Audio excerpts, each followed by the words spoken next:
All right, Robin, you ready? If this is the library, this road goes like that. We do Publix grocery centers Oh, do you? and then apartment complexes. Hey, I'm gonna go ahead and. Dabbled in.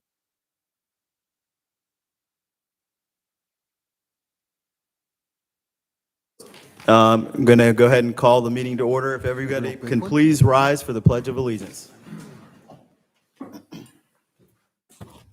Pledge allegiance to the flag of the United States of America and to the republic for which it stands, one nation, under God, indivisible, with liberty and justice for all.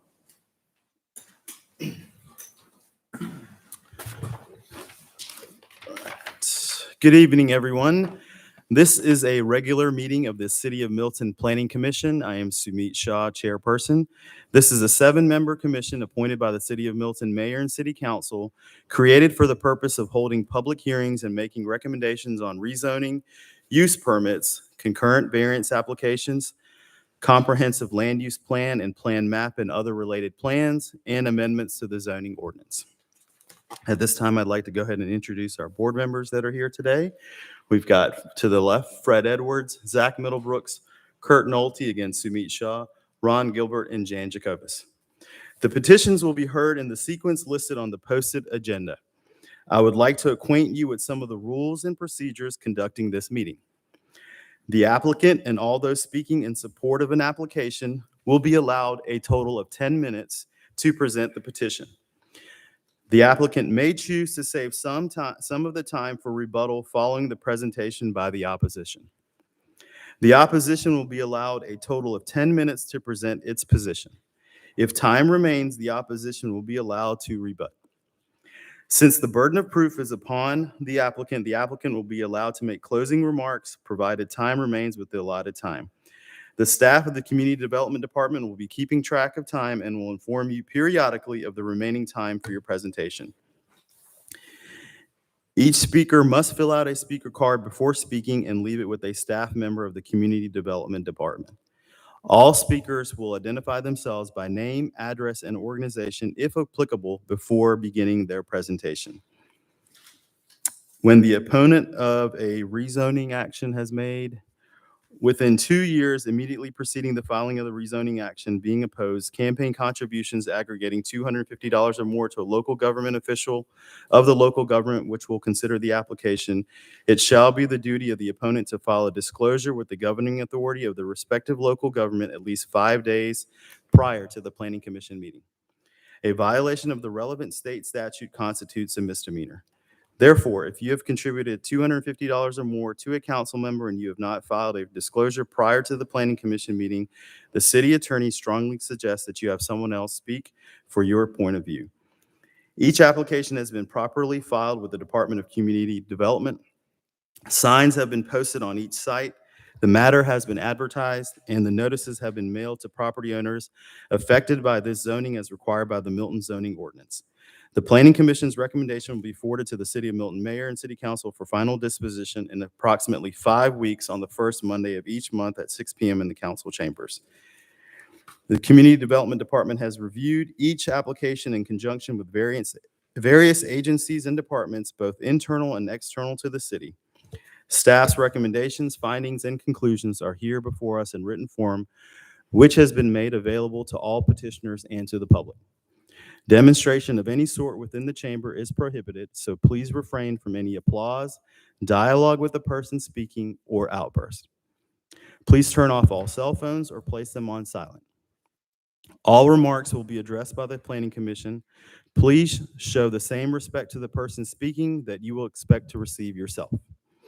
In addition, the applicant shall not submit material to the Planning Commission during the meeting unless requested to do so by the Commission. All material that you wish to be reviewed by the Commission in consideration of your application should be submitted to the staff of the Community Development Department to be included in the normal distribution of packages to the Commission. Finally, to the applicant, if your petition is deferred in accordance with the Milton zoning ordinance, you are required to update or obtain a new sign for reposting. Failure to update or repost will result in further delay. There are no exceptions. The Planning Commission is tasked by the city's subdivision ordinance to conduct a public hearing on proposed preliminary plats that have been found to be complete by the Community Development Department. At the conclusion of the public hearing, the Planning Commission is required to review the proposed preliminary plat and provide comments and make recommendations regarding the plat to the Community Development Director. The Planning Commission does not approve or reject the proposed preliminary plat, but merely provides comments or recommendations based on the public hearing and the Planning Commission's review of the proposed preliminary plat. At this time, I'd like to call for any general public comment. We have no general comment. Okay. Next item on the agenda would be the approval of the action minutes from the November 17th, 2021 Planning Commission meeting. Is there any discussion? Okay. Does anybody have a motion? I move we accept the Planning Commission action minutes of Wednesday, November 17th, 2021. I'll second. Okay, we have a motion to approve the action minutes and a second. Any discussion? Okay, hearing none. I'll go ahead and call for a vote. All those in favor, say aye. Aye. Anybody opposed? Okay, that passes unanimously. Next item on the agenda is the preliminary plat. Rob. Tracy.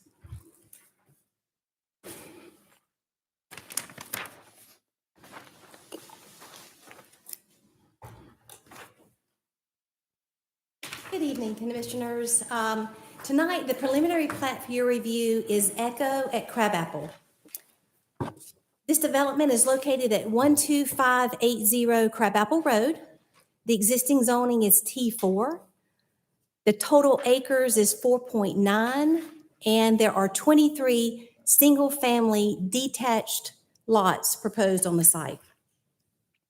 The location map on the right identifies the site, the Echo at Crabapple. It is on Crabapple Road, just east of Green Road, that intersection. You can see that the property on the east that borders the site is Crabapple Crossroads subdivision. On the north, Heritage at Crabapple, and Waterside on the far west. This development, or this piece of property rather, is indeed part of the overall master plan that was designed for Crabapple. This is just another phase of a property that would require interconnectivity or interparcel connectivity, much like Crabapple Crossroads has, and actually Heritage at Crabapple. This particular site is going to be accessed through the Crabapple Crossroads subdivision, through that interparcel connectivity. There will be no access, vehicular access, onto Crabapple Road. There is a pedestrian sidewalk that connects the development to Crabapple. The site plan identifies the 23 proposed single-family lots. This development allows for 2 civic spaces indicated in blue and 1 common area indicated in green. Detention for this development is proposed to be underground. That's represented by the hatched area in the lower left-hand corner. And then the area between Crabapple Road and lots 21 through 23 will have an enhanced landscape area to provide a buffer between Crabapple Road and the development. And then you also see the sidewalk connection from Crabapple Road into the development. The private drive will have on-street parking and certainly street trees. Access from Sayback Way will be for the development, the interparcel connectivity there.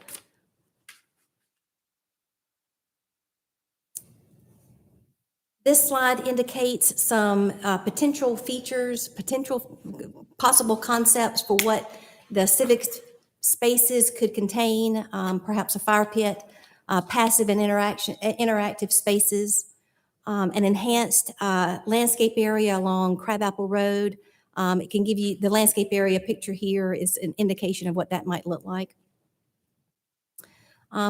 This preliminary plat has been reviewed by community development staff. It does meet all of the applicable codes. We do have the developer here tonight, Mr. Ken Warlick. He's with Harrison Homes and is available to answer any additional questions. Before I turn it over to Ken, do you all have any questions for myself or for staff? Ken? Yeah, I just want to make one clarification. I think the road is actually a public road. Maybe you meant. I'm sorry. Yeah. I'm So I sorry. just want to let you know it'll be I'm a sorry. public road. That is Yeah. correct. Along where the parking is, so. There are no garages? Sorry? Do you know where yours is at? Yes, ma'am. Oh, Ms. Reed. Yes, ma'am. Thank you. Good evening. Thank you for your time. My name is Ken Warlick, 13443 Hipworth Road, Milton, Georgia. I'm here on behalf of Harrison Homes, seeking approval for the preliminary plat to develop, as staff said, the 23 single-family detached homes and the adjoining parcel of what the city considers part of the the master plan and the downtown district of T4 zoning. I've created a PowerPoint, kind of give you guys a little bit better explanation of who we are, what we're planning on doing there, and then give you a little sneak peek of kind of the work that we've been working on with that. So bear with me real quick.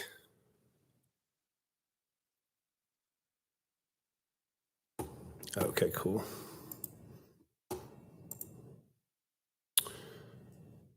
Let's see. Yeah. How do we click That, to? right there. Sorry. There you go. Okay. So again, I'm Ken Warlick with Harrison Homes. A little bit about Harrison Homes is we are a high-end luxury home builder, primarily based inside of Atlanta. However, we've got several other properties in Roswell, downtown Alpharetta, soon to be Milton, and essentially focus on kind of higher walkable, smaller downtown districts, which is where a lot of our clients reside, want to reside, and want to be a part of.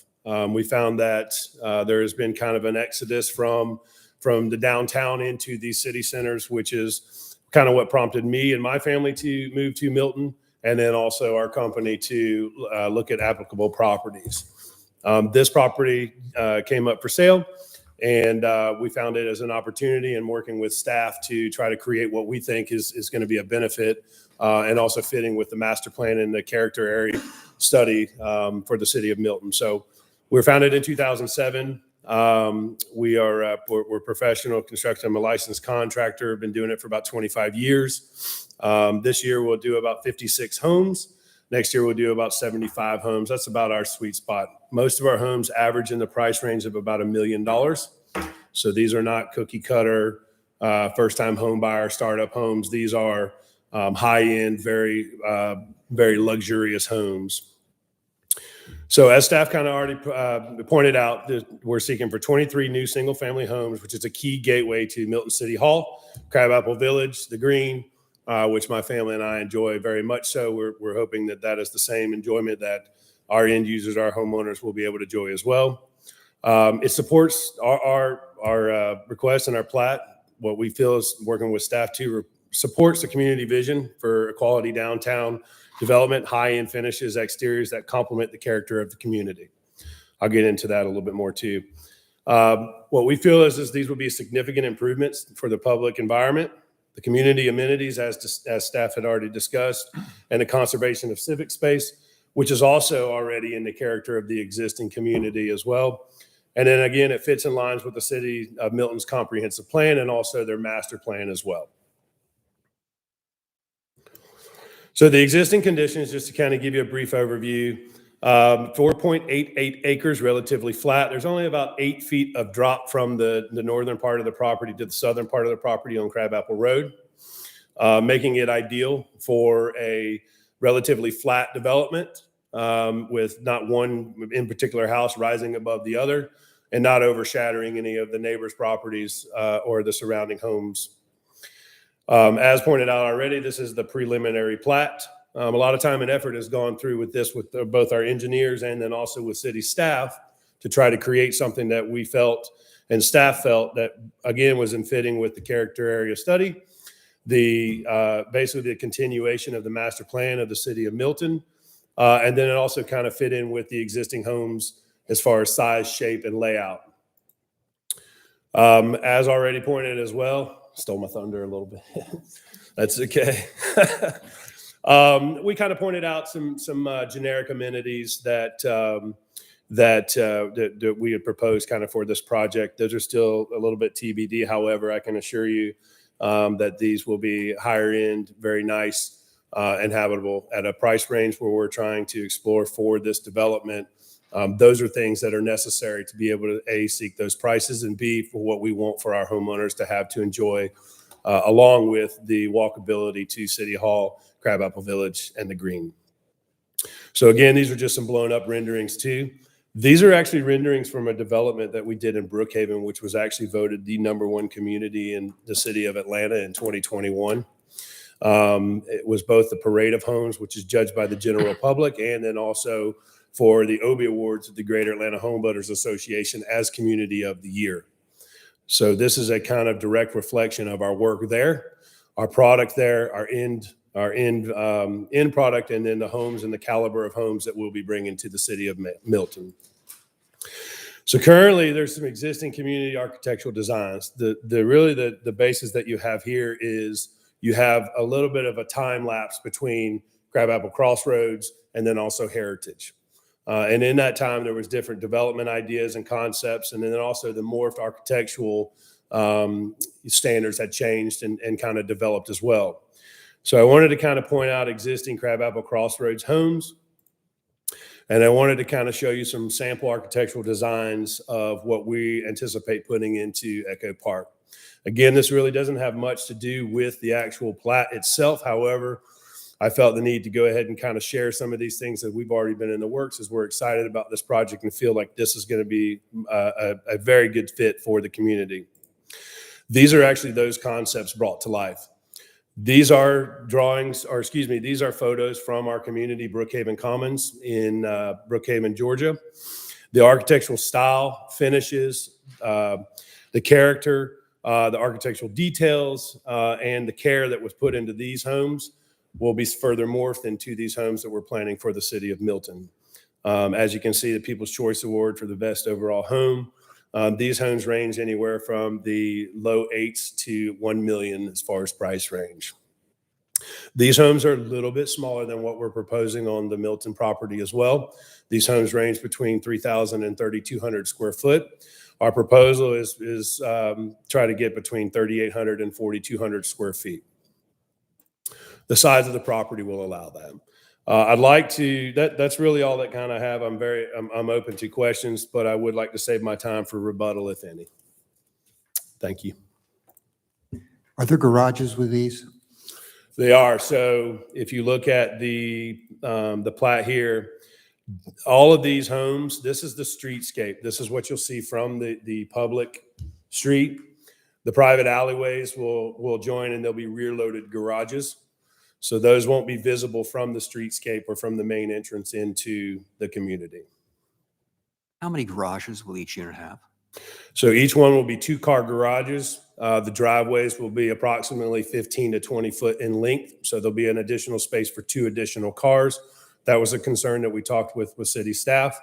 The requirement is much less than that. However, based on the size of these homes, the size of the lots, and the way that we're looking to design it, we want to make sure that not only our homeowners have ample parking space for both their cars and any guests. And then we created the street parking as well, which working with staff again, has street parking all along the main road, which accounts for one additional parking spot per home for the community. So it looks like there's alleys bordering the entire property, correct? Correct, yes, sir. So the view from Crabapple, you're talking about enhanced landscape, but the view from Crabapple would be garages. Is that correct? So currently on Crabapple Crossroads, they also have, this front portion here. This is a detention pond. And then there's also a detention pond down here as well. So there are 6 residences that there would be screening there. Currently, there are some very thick and lush evergreens that pretty much completely cover and distort any kind of view into there. Our goal is to continue with that privacy vegetation around the community on all sides of the street. We want the privacy that our neighbors want. I'm sure they want the privacy that they've got. But again, the view from Crabapple Road is going to be the back of the Speaking houses. about Crabapple, right? Yeah. if we I'm just- sorry, if we say talk again? about- If we start there on Crabapple Road, the view is going to be of the back of the houses and the garages, correct? So based on our our goal is to have that, hidden, right? The last thing that we really want is to be able to visibly see the backs of homes in order to keep the privacy from Crabapple Road. That's why we presented that kind of landscape buffer that shows, shrubs and trees that are relatively, 15 to 20 foot tall. Our goal is to create essentially a kind of private, or non-visible view, I guess, from Crabapple Road, excuse me, into the community. And then are there any buffer requirements that the city has? No, I mean, there would be landscape requirements, but it's much more robust than what we would be requiring. So, But on the other three sides, looks like the alleys go up to the lot line. Is there any buffer on the other three sides outside of Crabapple Road? No. mm-mm. Okay. And we No, don't- within the form-based code, we have no buffers between developments. It's just, development against development. So that's how it's designed, and that's what the code calls for. Is the ground floor, did I hear you say that there's 4 parking spaces? So there's a 2-car garage. Right. And then there would be enough room on the driveway for 2 additional cars. Okay. So the first floor is half garage, half living space, and then 1 floor, or is there 3 floors? So it'll actually be a total of 2 floors and then a full finished attic. So currently our project in Brookhaven Commons, our height restriction is 25 foot. So all those pictures that you saw, the median roof height does not extend past 25 foot. We've done some aerial views and some kind of guesstimates based on the surrounding properties. I believe our building elevation height is 35 foot in the T4 zoning. We don't intend to get to that. We will raise the roof line just a little bit. However, there'll still be what we feel is minimally lower than the existing homes as well. The idea is to kind of fit in but not stand out.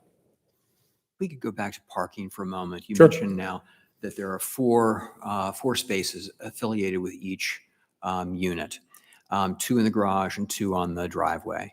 But I thought you said that street parking would give you an additional 1 for each unit. Did I misunderstand you? No, you understood. So basically 4 per home. And then by us adding that street parking, what that does is that creates, and we've morphed it a couple of times, so I apologize. 1, 2, 3, 4, 5, 6. So 15 additional parking spots. We did have to reduce some of those for the turnaround for fire and some other things that we've had to do. But so not only would there be 4 essentially areas for parking for each of the 23 properties, there would also be an additional 15 on-street parking spots as well for the community. Is there any on the alleyway? Is it large enough to have parking on the alleyway? It is not. Okay, good. So you're And using, that'll be something that we would have in our HOA that essentially describes that there would not be on-street parking for that. Mainly for just egress and ingress as far as the cars and the getting by. Also, these days, I can imagine if someone's doing that, they're not supposed to, someone's going to hear about it. you say you're using a detention pond on the other side?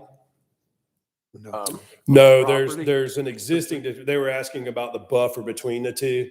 So majority of the southern portion of the property is abutted by retention ponds from Crabapple Crossroads. Those are underground? Those are actually above Above ground. ground. We're proposing ours to be underground. Okay. And the price point, were you saying the 800 to a million was the other project or this project? So, the building industry right now is very volatile, but yeah, our goal is not to box us in any kind of price range. We would be to the mid to high 9s to over 1.1. Gotcha. Okay.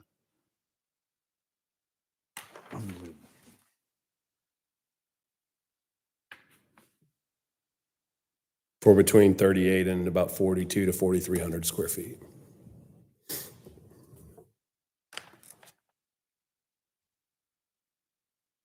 I imagine the civic spaces are private for the residents only? No, Okay, no, they would be public. Just as in fact, I'm not sure, that's a good question of whether Crabapple Crossroads or Heritage I use them all the time with my kids, so I hope they're not private. But, You get chased off. You're gonna. you know, we hadn't had that yet, but I'm sure now that I'm the developer next door, I probably will get chased off. That's okay. any questions right now? I don't have any more questions. Yeah, I'm good right now. Okay. Thank you. Robin, Yeah, do we do have public some comment? comments, Yeah. So, the first person is AJ Bullitt, I believe. I was like. Nobody gets it Either- right on the first try. That's okay. I didn't In know if I 47 could. years, nobody's gotten it right on the first try. You need to change it. Yeah, I know. I blame my Cajun parents for it. Okay. My name is AJ Bulow. I am a resident of Milton. I live at 1125 Lee Street in the Heritage at Crabapple subdivision. So I'm just on the other side of the tree line from where this development is being proposed. I'm here tonight as a private citizen speaking, but I just want to get it on the record. I am also the current HOA president of Heritage at Crabapple. But to be clear, I am not speaking on behalf of my homeowners. I'm speaking as an individual, but I just wanted to be transparent about that fact. I'm also a civil instructional engineer with 29 years of development experience. So please understand that my comments are coming from somebody who's kind of seasoned. So Mr. Warlick answered really the first two big questions that I know I and many homeowners have by showing the renderings that he put up there. I know there's a lot of questions in the community about the streetscape, the landscaping, what's it going to look like? Because this is higher density than we're typically accustomed to, in the immediate Crabapple area, other than what's going on right now. If it's possible that those renderings can be shared with the public, the homeowners, the surrounding homeowners, and the homeowners associations, I think that would go a long way. That's just a passing comment. And again, up to Mr. Warlick and, of course, the commission. The two biggest things that I just wanted to make sure were addressed, because we've had issues with this in our own subdivision. Traffic patterns, for one thing. I just want to throw this out there that you're talking about. Is there any way we can get that plan back up there? Just so I can point it out. So anyways, while we're doing that, 23 homes. We heard, potentially on average, you're talking about 2 vehicles per home, right? For a typical family. There's parking provided for 4. So daily traffic counts coming in and out of Saybeck, which will also draw into Lacoma at the stop sign at Crabapple. Again, I'm not questioning anything that's been done before. Just that ample design study has been lent to the fact that you're looking at probably 23. You're going to be in the 90s of traffic counts without any guess at certain times of the day. That's all 2-lane. It's all traffic circle. Again, not to dissuade anything, but just to make sure that the engineers and everybody who reviews the traffic plan for this neighborhood has given ample consideration to that. The other thing that has become an issue in our neighborhood slightly is post development by the developer, meaning the way the houses are handed over to the homeowner. It's very common for people to come in and do additions, right? They do porches, patios, hardscapes, and so forth. So the question being, I heard Mr. Warlick mention they're planning on doing underground retention just to make sure that enough design has been given to that to accommodate from that. In our own retention ponds in Heritage, particularly the one on Saul's Place, which draws the majority of the water from our neighborhood, we've seen that level hit the 100-year flood stage. That's a pretty significant event to people in the engineering community. So we just want to make sure that that's addressed and that, you're not going to have spillover. To the north of the parcel, we have 3 homeowners in my neighborhood, which north would be to the right, the way it's proposed up here on the plat. Just to make sure that those 3 homeowners and anyone adjacent to them are not going to see runoff. And the reason I bring that up is you have a private drive there, which I'm assuming is probably not going to be asphalt, curb, and gutter. It's probably going to be something else, probably concrete, as would be reflective of what we have in Crossroads, Crabapple Crossroads, just to make sure that all of that runoff is properly controlled. That can be tough to do from an engineering standpoint without curb and gutter. And I want to look out, even though I'm not here representing my homeowners, I want to make sure that my 3 homeowners don't end up with swampy backyards. So just to make sure that's been given ample attention in the design review. The other thing that I would throw out is just the fact that, and this is not me being critical, this is just kind of putting some thoughts on the table. We're creating 2 dead-end streets that do not have cul-de-sacs for turnaround. So when you're talking about residents are okay because they have access to the private drives, and those are easements that they have by entitlement they can use. But if you're talking about a guest coming into that neighborhood, that person has to perform, a 3 to 5 point turn to turn around and get out of that neighborhood because there's no cul-de-sacs. That's just something I wanted to point out. Take it a step further.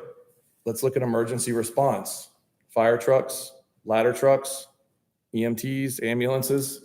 You're placing them in a position with no turnarounds and no cul-de-sacs at the dead-end streets of having to perform a multi-point turn to get out of the neighborhood.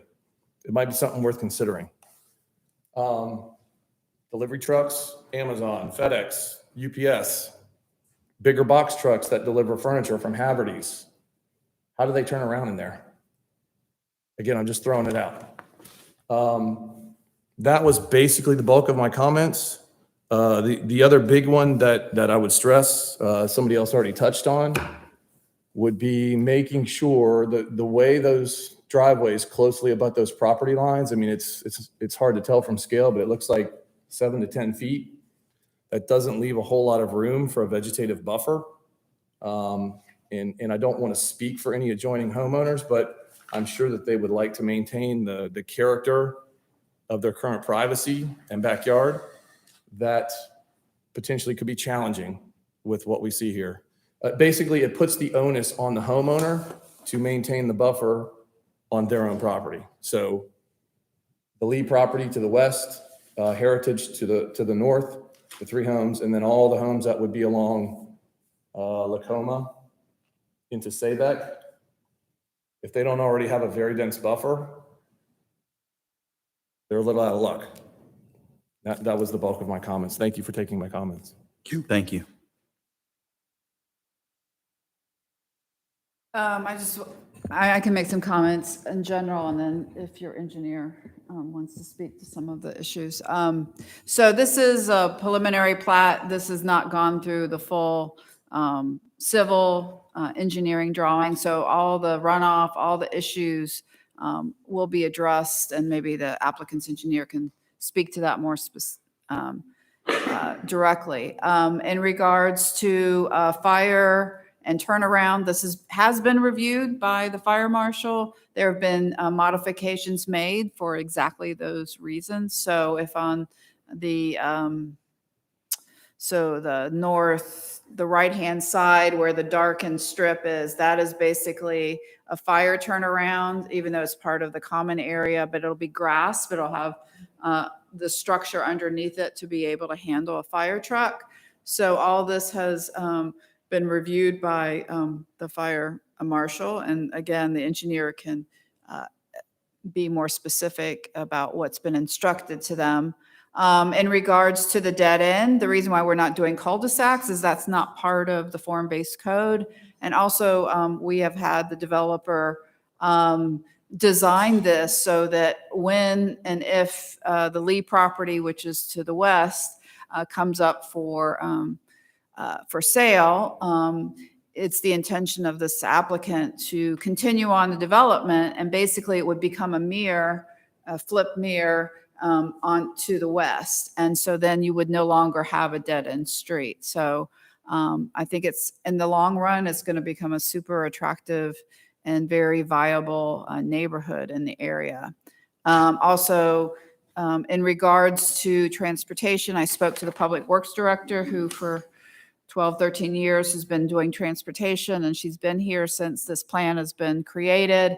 And I asked her about, the need for a traffic study or anything like that, and she stated that that is not needed. This is part of the overall Crabapple plan. There's multiple points for entering and exiting. I mean, obviously, some people are going to probably try to go the shortest way, but just like a traditional neighborhood, on a block system, that's what we've tried to create.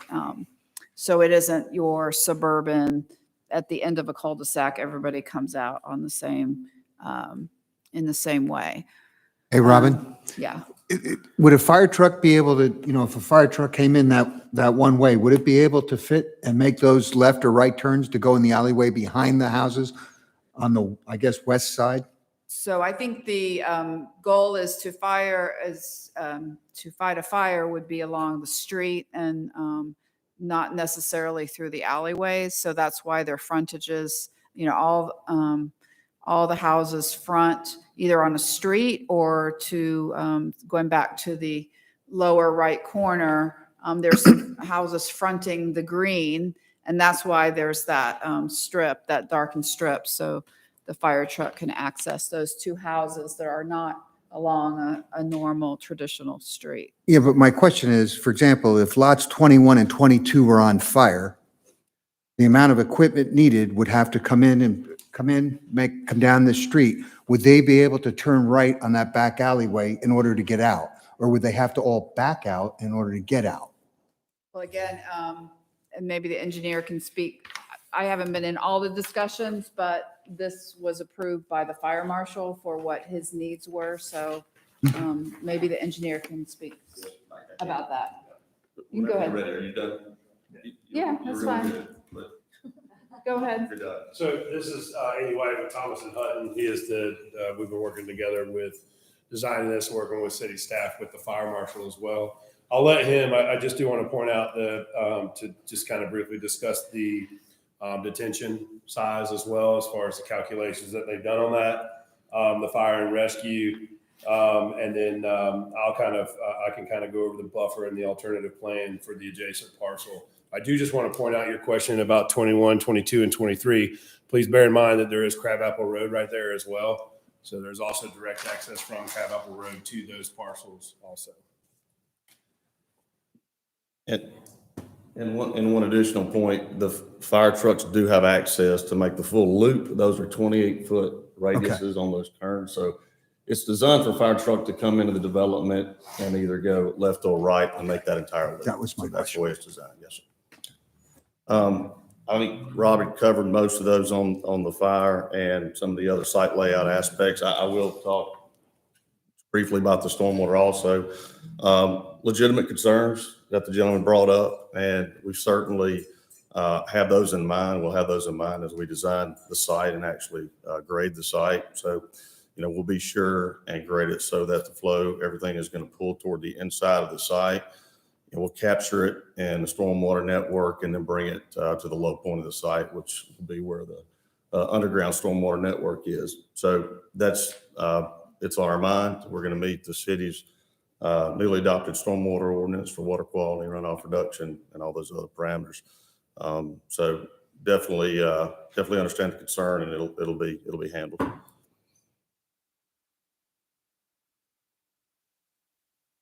Anybody else got any questions, sir? Just one more. You mentioned that the fire trucks would be able to make the loop, but would it be open also to FedEx delivery trucks and so forth? Can they make the loop as well? Yes. Okay, thank you.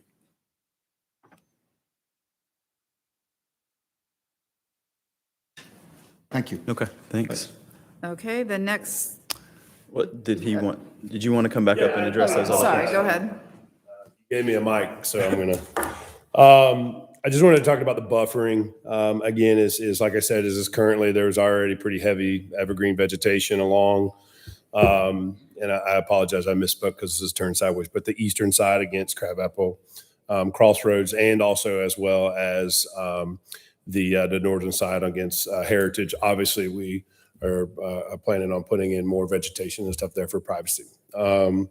The alternate plan that Robin kind of alluded to says we did come in with a plan that included both parcels, which would be the last leg of the master plan for the downtown Milton district, the comprehensive plan, and also that T4 zoning, which is essentially would finish the higher density, so to speak, area of the city of downtown Milton. So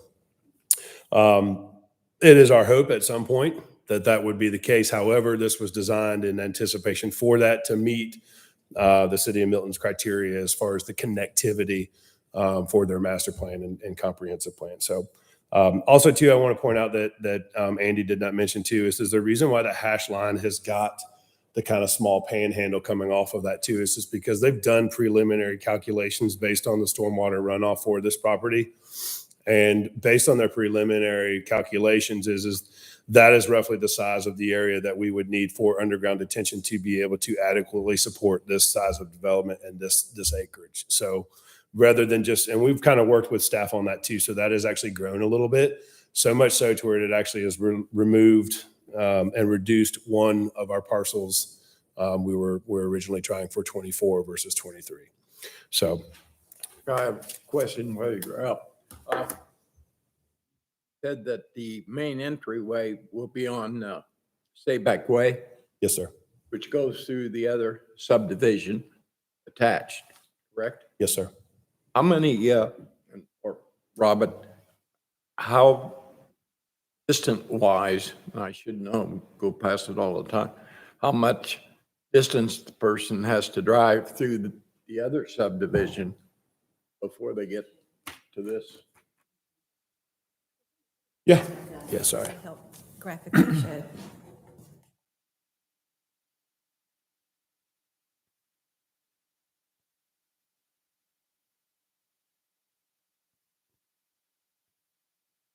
This graphic here on the location map.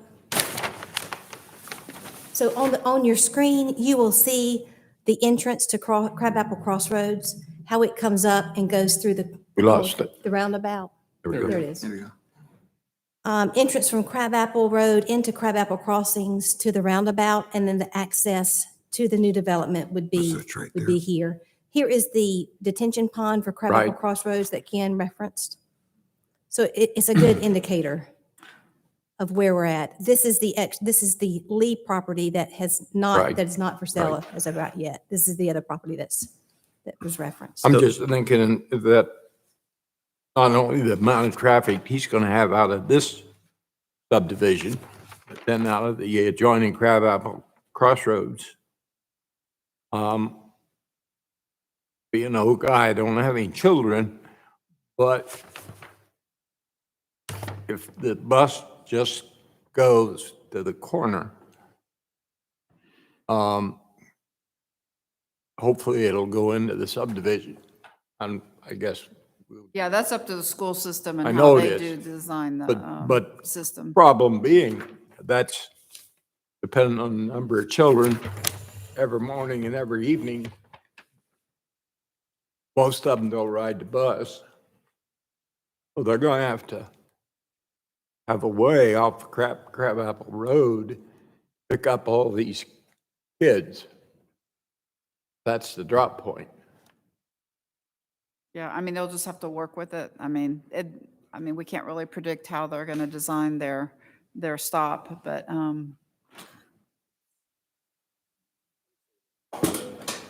To answer your question is I believe that they're going to be coming in from Crabapple Crossroads, not actually Crabapple Road. So there wouldn't be a stop on Crabapple Road. That's also just that's a GDOT road as well. On the back, on the Crabapple Road, okay. Correct, yes, sir. I would imagine, again, that would be something that Fulton County would have to discuss. But I would imagine that they would pick up in the neighborhood no different than they currently do at Crabapple Crossroads. Okay, so they do go into It's not that far. the neighborhood.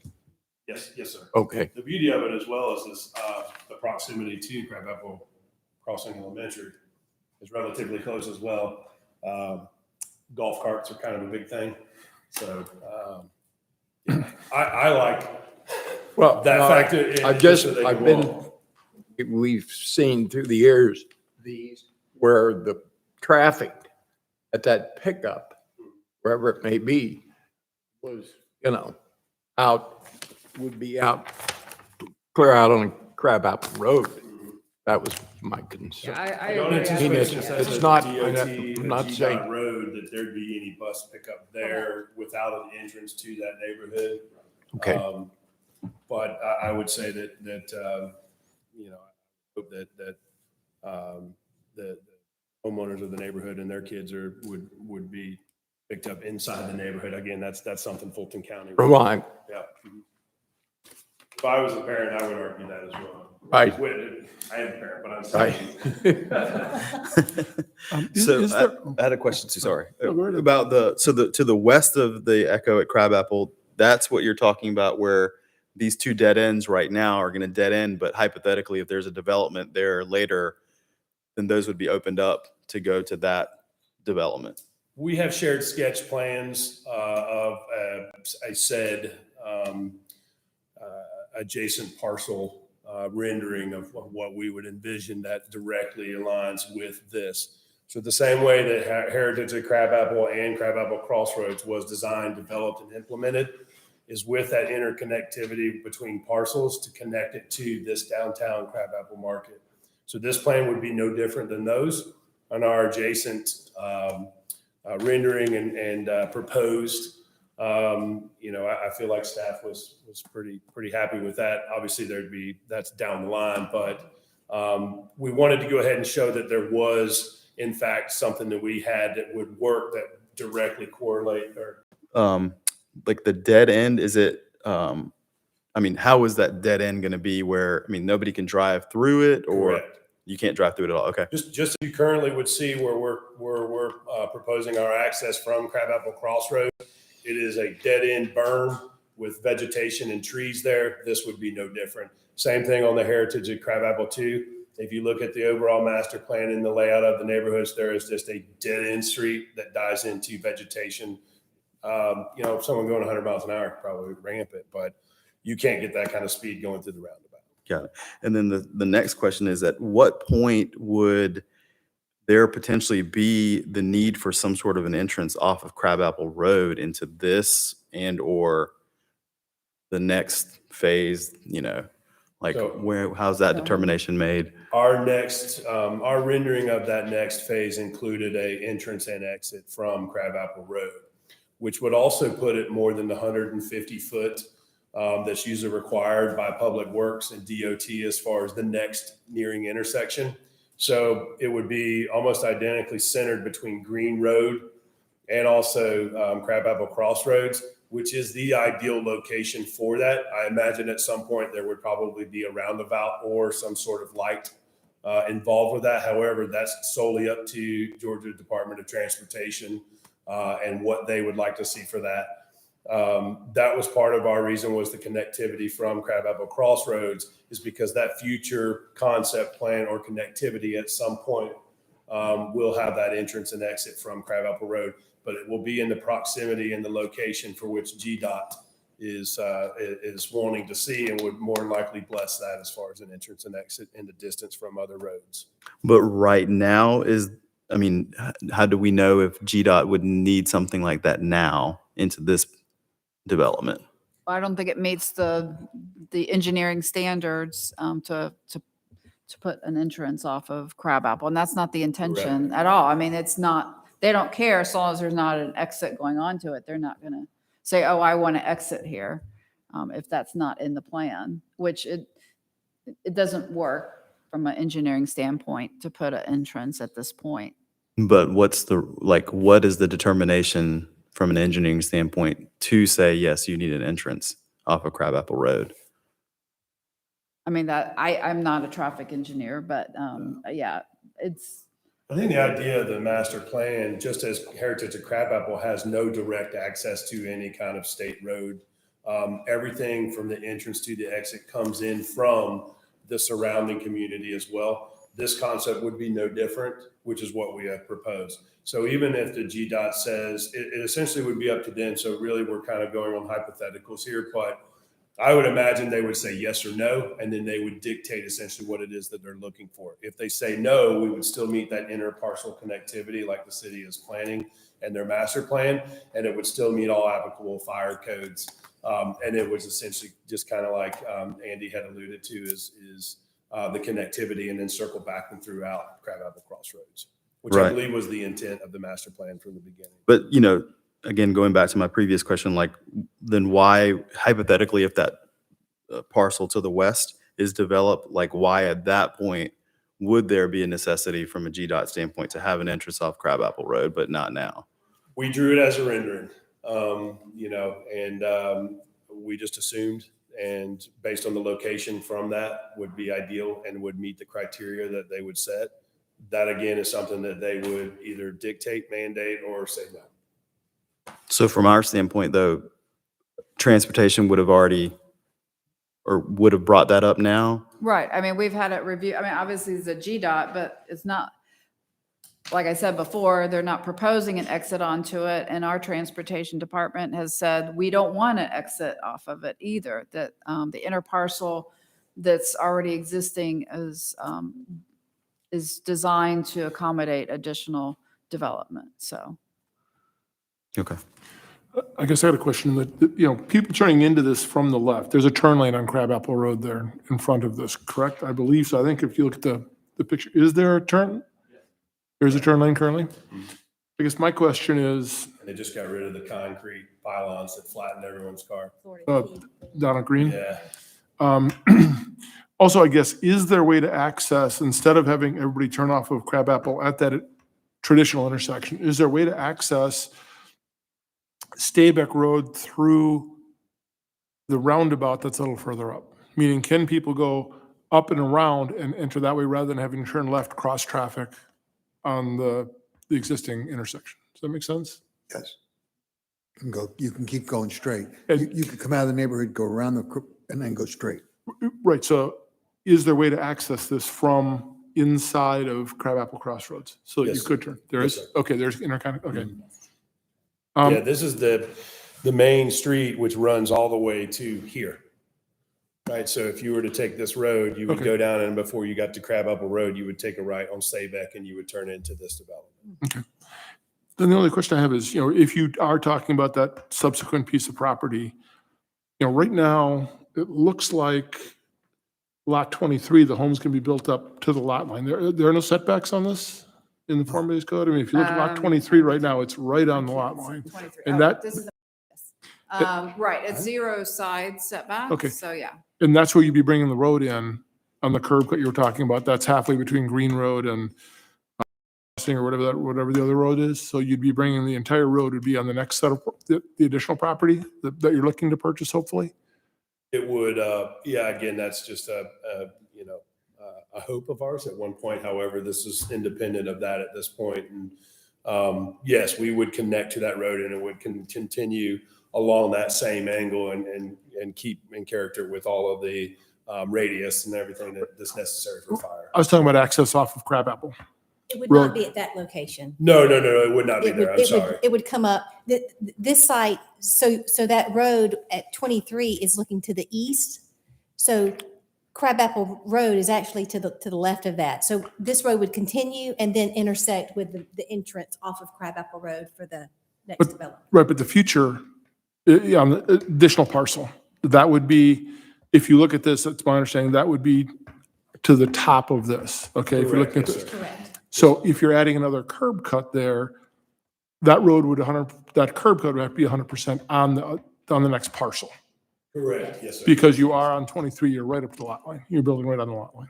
Correct, yes, sir. Okay. One question that even though this is a preliminary plat that we are challenged with each meeting, what about the tree canopy?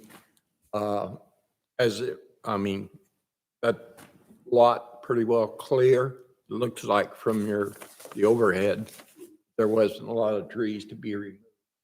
There are some on the So there are no specimen trees noted. We've worked with the city arborist. We've had a tree assessment done, a tree location plan as well.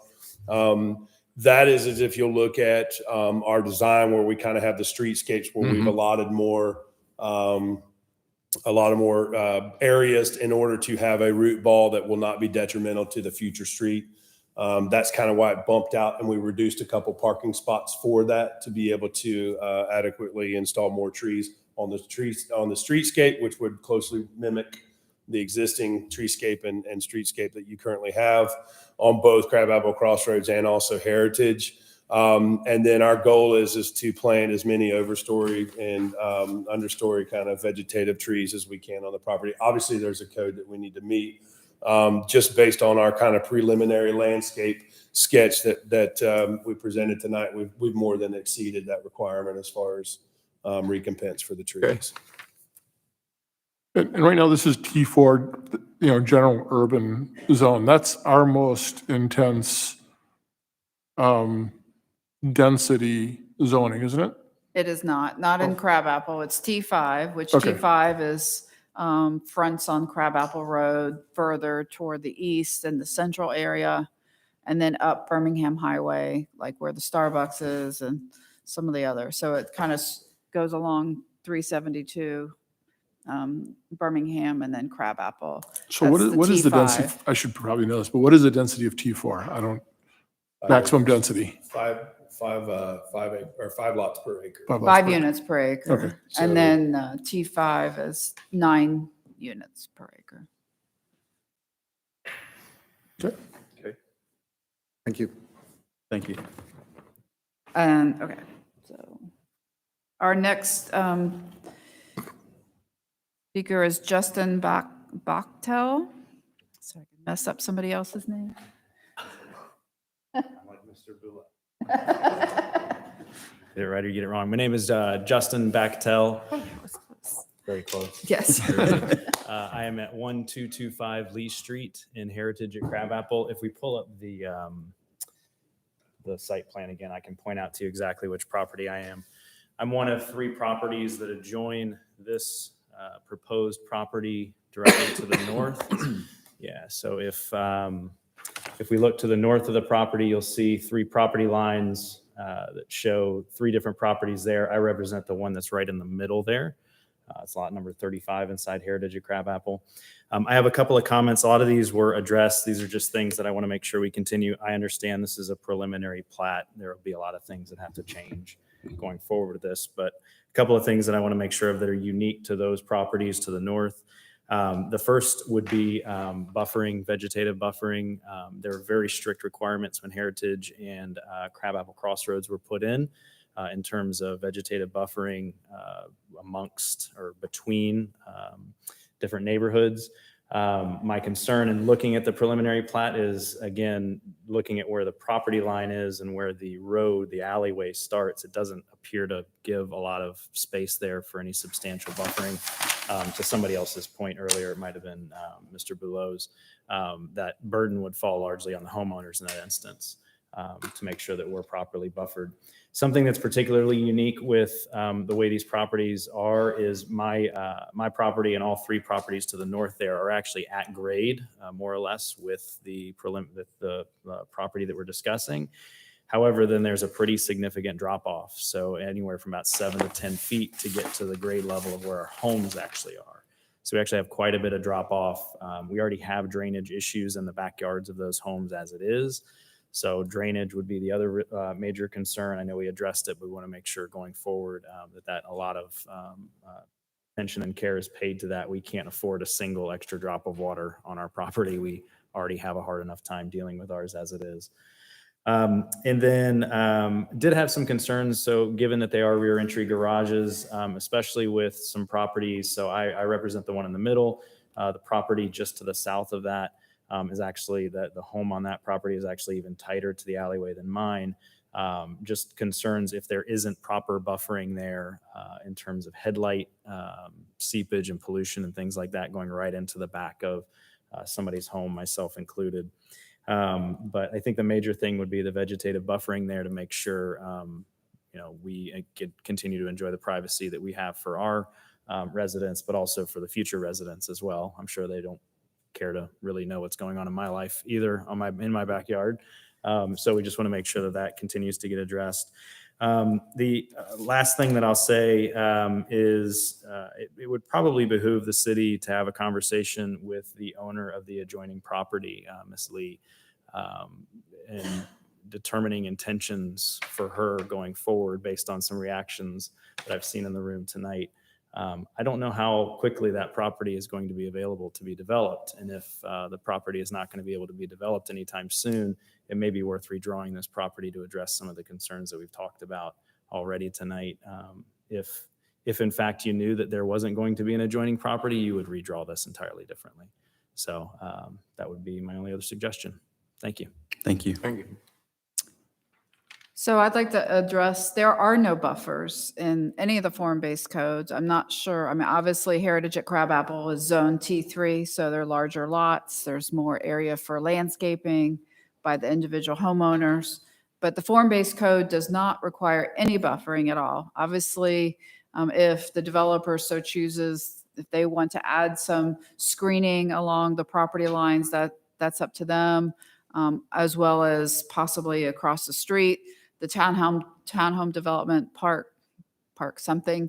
I think that they erected a fence to help alleviate that issue with headlights and everything. I don't know if that's an intent for the subdivision. But again, that is not a requirement. We do not do buffers between developments. This is supposed to be walkable, traditional town planning. Excuse me, Robert, but we've never seen one with an alley in between. There has been, sir. Yes, there are alleys over where we have connected different parts of Crabapple Crossroads, as well as over on the south side of Crabapple and Crabapple Station when it was being finished up. So we have had that occurrence. In fact, Crabapple Crossroads between two different phases, that's exactly what happened. It was finished off with the rear entry alleyway adjacent to other homes. Other homes? Yeah. And just to address the whole issue about, the future, obviously we can't control the land to the west, but we're a very patient city and we have a master plan, and it would not behoove us, we believe, and our director believes, that this is the best avenue to take to design for the future and for interconnectivity. Just like this piece of property wasn't available at the time when Heritage at Crabapple was done. That was done 10 years ago, started 10 years ago. And so that's why we recommended to the developer to make this be flexible enough to make sense for the future. So.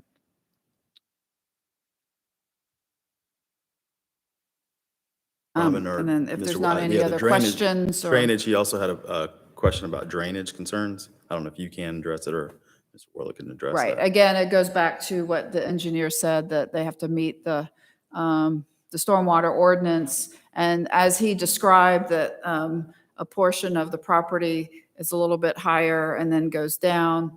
And then obviously they're going to be trying to keep all the water away from. It doesn't need to go on to adjacent properties, but the engineer can address that more. But that'll be addressed at the land disturbance permit phase of the development, which is designing with the different civil engineer. So. Okay. Anybody got anything? Okay. Yeah, I know. I was just saying, is there any questions? Yeah, is there any questions or comments on that? Okay. The next speaker is Marcia O'Shaughnessy.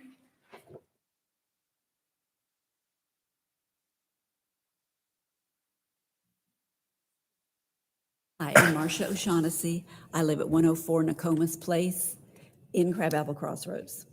So my alley actually butts up against the Heritage homes behind us.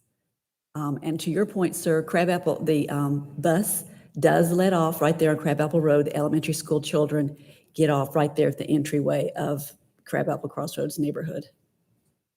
At Crabapple Road, is that what you were saying? Yeah, on Crabapple Road, the bus pulls up into and all the kids get off, and the Lacoma Trace, that road is a lot of times stacked up with cars on both sides, waiting for the kids, to come out. Yeah, that was my point. Yeah.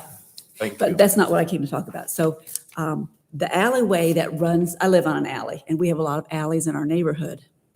And they're a frightening combination of cars and kids and golf carts and dog walkers.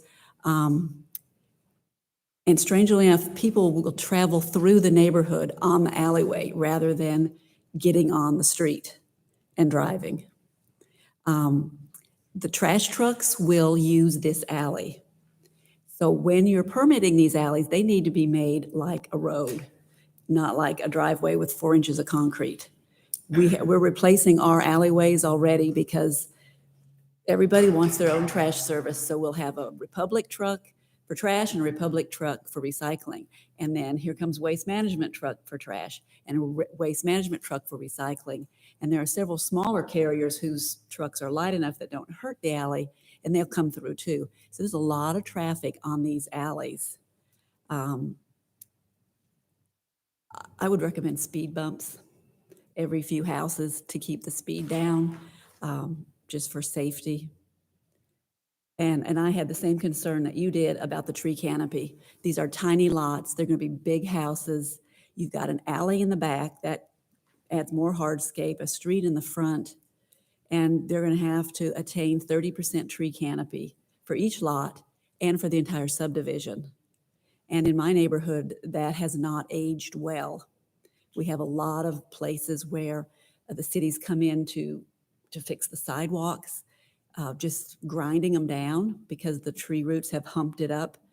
And some of our sidewalks have been marked. They're going to have to be totally replaced. The city's going to come in and take the sidewalk completely out and re-pour it because it's been raised up so high, they can't grind it down. So trying to cram in big trees and big houses on tiny lots doesn't really end well. Thank you for your time. Thank you.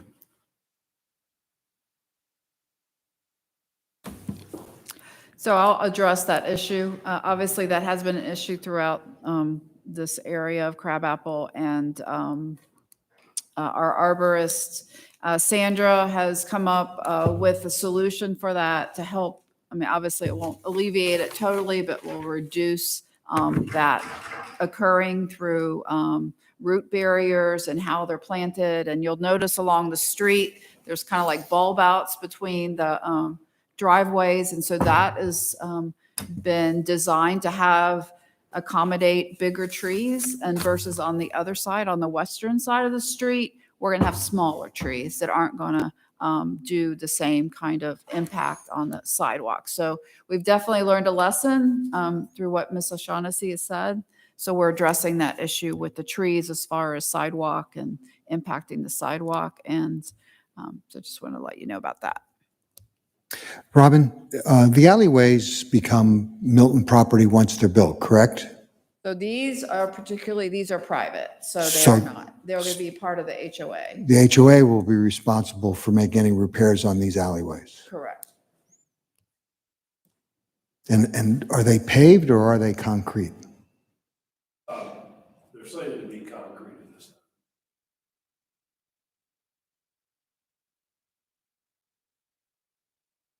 time. Okay. And I don't have any more comment Yeah, cards. and I think the one other comment she had was about speed bumps, and I guess, I don't know if that's would be a part of traffic. That would be addressed in the land disturbance permit. Yeah, I'm not sure. I will say typically with speed, certain amount of distance. A study for speed bumps, there are traffic calming devices that typically would come into play prior to speed bumps. However, there's no straightaway long enough that meets that definition of, and I'm not 100% certain on that. However, properties to necessitate speed bumps to be able to get to that would enact. Thank you. Big houses, tiny lots, I'm the big bad builder, I'm sorry, but the reality is these lots are by right, and the size of these lots are, continuing with Crabapple Crossroads. So they would be no different in size than Crabapple Crossroads, the adjacent park.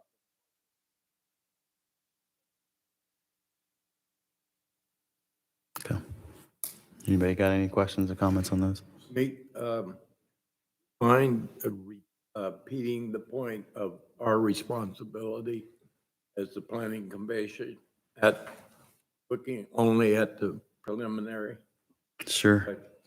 Yeah, in my opening, I had stated, and I think Mr. Commissioner Edwards just wants me to repeat this, which is that I think just the portion that's probably applicable to your comment is that the Planning Commission does not approve or reject the proposed preliminary plat, but merely we're here to provide comments or recommendations based on the public hearing and the Planning Commission's review of the proposed preliminary plat. Mhm. All right, is there any other public comment? I do not have any more comment cards. So. Okay. If anybody else wants to have a comment, please fill out a public comment card. Okay.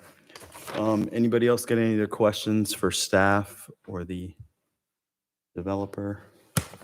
I don't have a question, but I think the stormwater is a big enough concern that as we pass this on to city council, there should be some mention that there's a major concern about stormwater, just so that we're just pointing it out that it's there and it's something that needs to make sure we spend enough time to make sure we take care of it. Just to be clear, we'll make sure that this will go to the community development director, Yeah, not to the city I'm sorry. council. And I would make a statement as referenced, as of the 20th of December, we're adopting more stringent, restrictive stormwater regulations as per the state has directed us. So it is definitely a very important issue with our department to make sure that things are done correctly. And, we have, in the last couple of months, have hired full-time on staff, a plan review engineer with decades of experience in dealing with stormwater, and he's a great asset to our department. That's and I great. think it will help assist us in making sure that we protect the citizens as more development comes in, especially in these more dense areas. And we do encourage underground detention, so it's not ugly. It's not something, it gives more flexibility to the developer. So, and also the HOA will be responsible for keeping up on that underground detention facility, making sure it's cleaned out and up to snuff. So just wanted to let you know about that. Okay. All right, anybody else got any other comments, discussion?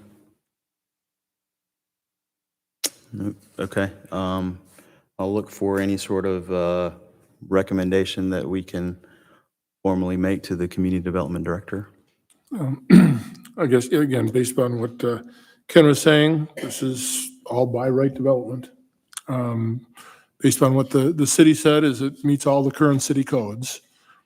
So based on that alone, and, I think, or I move that we recommend approval of this with the focus on additional stormwater, like Janet pointed out.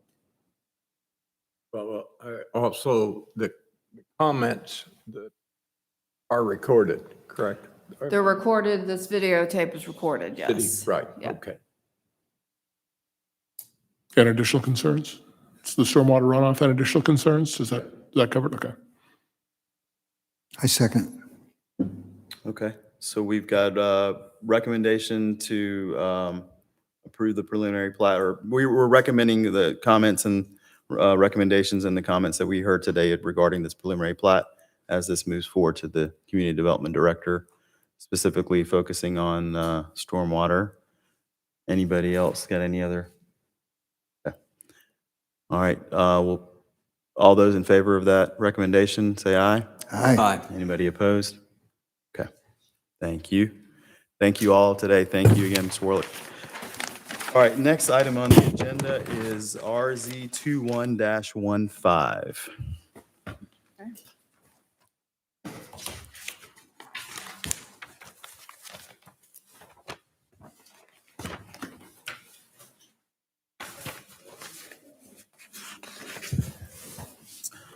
Okay, good evening, planning Cold as commissioners. You guys a little cold? You want to turn up the Little heat a little nippy. bit? He gets cold easily. Okay. Okay, so tonight we have kind of two sets of different text amendments. The first one I'm going to discuss, and the second one, Shuba, our senior planner, is going to discuss the fencing section because she works with them every day with fence permits. But I'm going to speak tonight about Assembly Hall Indoor Auditorium to create a new use permit for that use. In June 2012, when the Crabapple Form-Based Code was adopted, within the use and function table, it required an assembly hall or indoor auditorium to be granted with a use permit. At that time, the necessary use permit was not created and adopted. So now we are making that correct and creating one.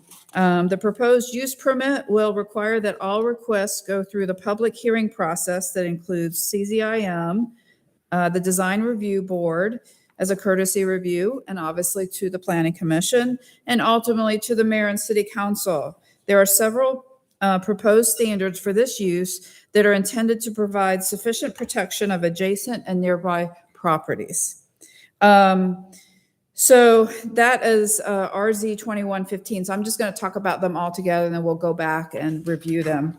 RZ 2116, which is the definition of Assembly Hall Indoor Auditorium. So we have both the Crabapple and Deerfield that we're doing the same thing to.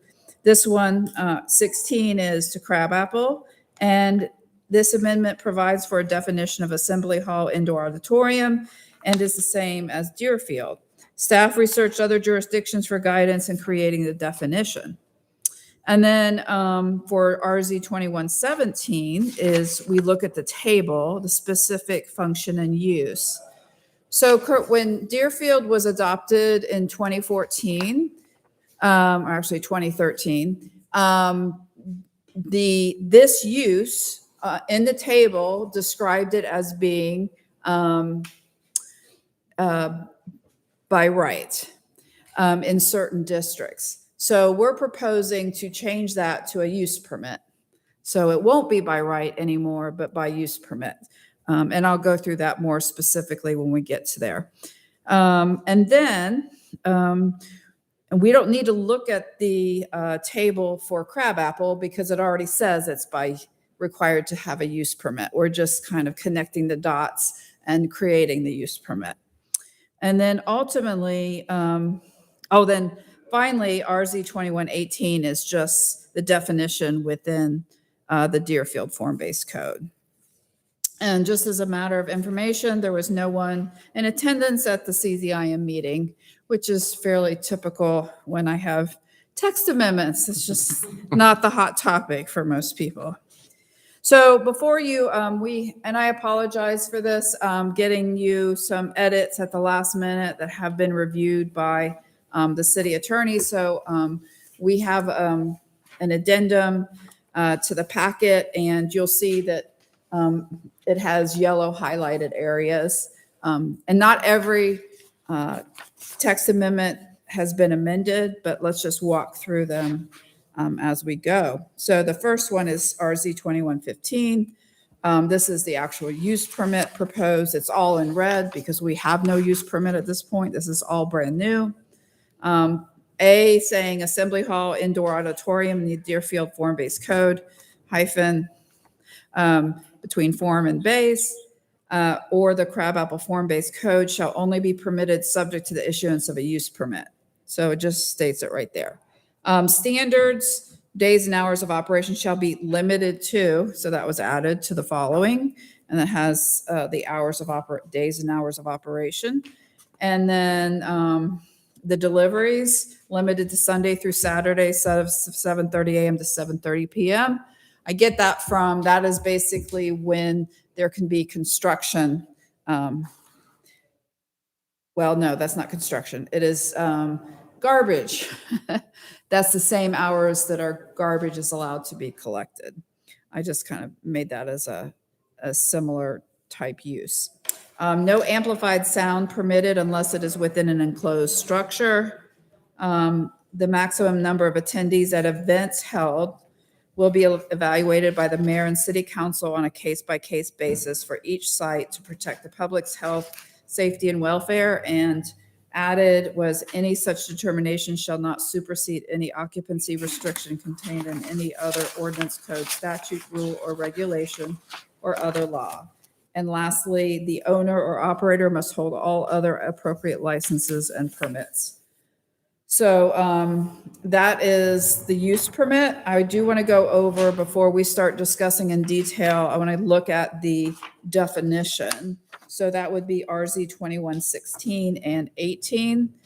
It says, and let me, again, there were two different, slightly different definitions for each of them. And I just caught it because I was looking at researching different definitions from different jurisdictions, but this is the one in Crabapple that I've also reflected in Deerfield, meaning a building or portion of a building for public rental for the purpose of private party events, whether family, group, or corporate in nature, where access by the general public is restricted, and with or without the sale, serving, or consumption of food and or alcoholic beverages. And then we deleted the owner or operator must hold all appropriate licenses and permits, and we moved it over to the use permit. And then finally, an assembly hall, indoor auditorium does not include a restaurant. So this is solely for a bank, an indoor auditorium or assembly hall, or I might call it a banquet hall, but it is not a restaurant. So this definition is the same, reflected in your packet as it reflects in Deerfield as well. Want to wait on comments? Yeah, let me just get through everything and then we'll go back. Okay. And then you have the, so that's 16. And then 17 is the function and use table. And if you go to the second page of it, where I've highlighted assembly hall, indoor auditorium, I'm proposing to take it out of the T4 open. I believe that that's more residential in nature. But again, that is the proposal I'm making, and then to have a use permit for T5 and T6 instead of being by right. So that's the only changes in RZ 2117. Then we get to 18, which is again reflects the same definition as I discussed for the Crabapple form-based code. So with that said, we can start. If you want to make comments or questions, and we can just go item by item. I had a couple of notes. Do we identify anywhere a size of what an assembly hall? We do not. I think we want to be able to look at it in a, The words. it's flexible. It depends on if it's within, let's say, Crabapple. It is, right now we only have it in, I'll have to look it up. T4, can you look in the Crabapple use table? I don't want to tell them the wrong thing. I know it's in T5, but again, we want to be flexible just like we are with form-based code. It could be one suite in a building, or it could be a whole building. We don't really dictate the size. Okay. Because I was asking, excuse me, about conventions. In other words, they could have a. So I think we have a Convention. different use for a convention hall, and we can double check on that. There's actually a different, if I remember correctly. This may be. Convention center. Oh, yeah. There's a definition for a convention center. So under civic, there is a convention center, which I'm looking at Deerfield that's allowed by right in T6, which is our highest which is like over by Deerfield and where our old office is. I'd have to look at Crabapple to see if it's allowed in that area. And So then there's a distinct separation between, yes, there are two different, yeah. Mhm. And then it currently in Deerfield, it's permitted, and oh, we already know that in T4 open by right, T5 and T6, and that's what's getting amended. And then if we go to Crabapple,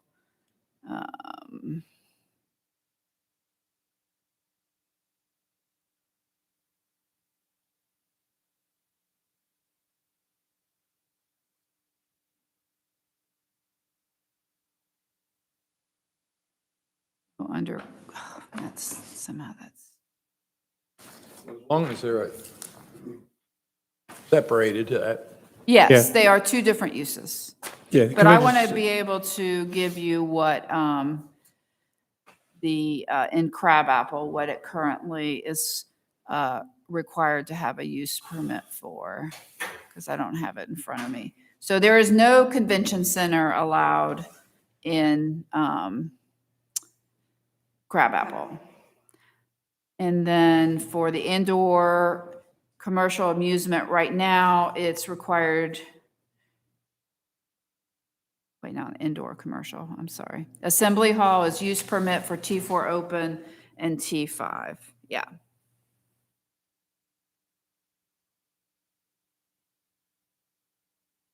Sorry about that. No, that was It's like- that- right to the point. So any other questions or comments or input for this use permit? So I had a question about what were you thinking in terms of delivery? Like, would deliveries also be food deliveries and things like that? That would be Right, I would think it'd be like food delivery. I mean, if you had a caterer coming to, deliver food or supplies or tables or. So I'm just, again, with that, if there's a party or whatever that's going on, and then is that, let's just say the Saturday night, it's supposed to end at 11. Does that mean then if somebody's coming to pick up all the tables and the chairs and the whatever, It would probably not be till the next day. They'd have to do it the Right, next yeah, day. They'd have to do it the next day. okay. And then same thing with food or whatever, like for whatever reason, if the food is supposed to be delivered, just cater and start serving dinner at 8 o'clock, that wouldn't happen. They'd have to be done before 7:30. Yeah, I mean, it's not specific to here, but I mean, in my mind, I was thinking more like tables and heavy things that make noise, not necessarily somebody bringing in a couple pans of food or whatever, but obviously that's not necessarily defined there, but it's more of when you have a box truck coming in, dropping off a bunch of equipment, sound equipment or tables and chairs and that can make noise and disturb people. So, I mean, same kind of thing, like not even tables and chairs, but if, I don't know, let's just say there's a DJ or something like that, I don't know if they want to wait until the next day to come back and pick up all their stuff. And,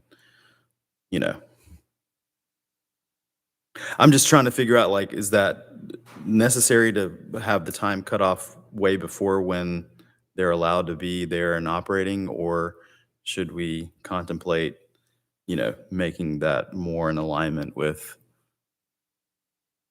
closer to the time that it's supposed to end or something like that, I see your point about the DJ, but that's not really a delivery. no, that's just there. Yeah, I mean, but if she say, if Robin's saying like loud equipment or whatever, that kind of stuff, again, I don't know what they're going to have to, and they're going to take all that stuff out and load it up in their trucks and whatever else. That they're Yeah, gonna do. DJ's not going to want to come back the next day. Oh, yeah, no, Right, most of these, they're not going to, want to, do that. And again, I don't know how the rental is going to work either. If you got to rent again to the next day because people have got to come, your contractors all have to come back and pick up all their stuff, So I know when we do rentals, like for the mayor's celebration, I mean, there was a lot of rental tables. They didn't come and pick it up till the next day. I mean, obviously they're not doing it at 9 or 10 o'clock at night. They're going to do it. I feel pretty confident that those kind of more heavier duty kind of things, they would be picked up the next day. But I can't speak to, a DJ and sound equipment, but obviously they would want to take it with them. Got it. I don't see that so much as a delivery as like a service that's Operation. being an operation of that event or Okay. that Well, it space. certainly wouldn't work under my question about convention. No, yeah. No, yeah. Anyway, I mean, again, as long as, we don't have any sort of, do we have any sort of definition of what's considered a delivery anywhere that we would need to make sure that, I'll have to look. I don't know off the top of my head. I just know that we utilize that a fair amount in our use permits about deliveries. Not the basic definitions. So if it's not defined, then we go to Webster's. 10th edition college. What's that? The 10th edition college Yeah, or 10th 13th, I college. think it's 13th I don't know, edition. I've got it on a shelf in the office. I don't have it here. So, But it would go back to a dictionary definition, and then the community development director would, if that required any additional interpretation. And if you have a specific concept that you would like to recommend, you can do that, but that's how it would work. It would be as defined here. If there's no definition there, there's a set dictionary definition that would be referred to. And if that doesn't clear it up, it would be the community development director who would interpret what it would mean. And the concept of a delivery versus a breakdown of the event is quite potentially an area where that interpretation could come. right, yeah. I mean, again, I'm just trying to make sure that nobody comes and says, hey, 7:30 is supposed to be, and then all of a sudden, stuff is being taken out at 9 o'clock, 10 o'clock, whatever. And, there'd be an issue with that. Right. So, okay. I guess the other question I had was, Just for sake, if you would like to recommend language to the effect of, breakdown of the event shall not constitute delivery subject to this provision, we can come up with some language to that. If you have a specific concern that you would like to see put in there, we can put that into the recommended language that goes to the city council. okay. Got it. Okay. And then, so, number 3 about, unless it's within an enclosed structure, but indoor auditorium is fully enclosed. right. So I think there are some proprietors in Crabapple that have the availability of having outdoor space that's connected to the potential indoor auditorium or assembly hall. So I just want to be able to protect, the community from, music going on till 11 o'clock at night and having complaints of loud parties and dancing. And, I foresee if it stays within the structure that shouldn't be an issue. So that's where that comes from. So I guess this leads me to my next question. Like, is there a need to just combine assembly hall and indoor auditorium into one, or is there a Well, potential- it's called out on the use table as 2, and I don't know why. That's just the way it is. We use it synonymously, basically. So I don't know if Do you consider that large tent on the side of Milton's an assembly hall? the large tent next to Milton's, is that what you're saying? Mm-hmm. I'm a little annoyed with that. COVID is pretty much question or over, the, so that's more of a, we But have to doesn't- kind of would deal that- with that. Yes, I would not consider that because that's not a permanent structure. So Okay. they're using it like that. I agree. They're probably doing parties and big dinners. That's something that I Well, need to it's work with everywhere. code enforcement to deal with. I do know before COVID, I know I'm getting a little off, but just to give you some information, I know Milton's had come to us before COVID. They did have a plan to expand their property. The decks that were out there, they were going to enclose, and then COVID hit and everything, kind of went downhill at first for the restaurant business. So that's something I want to address with them, because that's not really, you know, I think we had a lot of flexibility during COVID, but you know, that's a good point. But if it was a permanent structure, yes, I would probably say that would be that.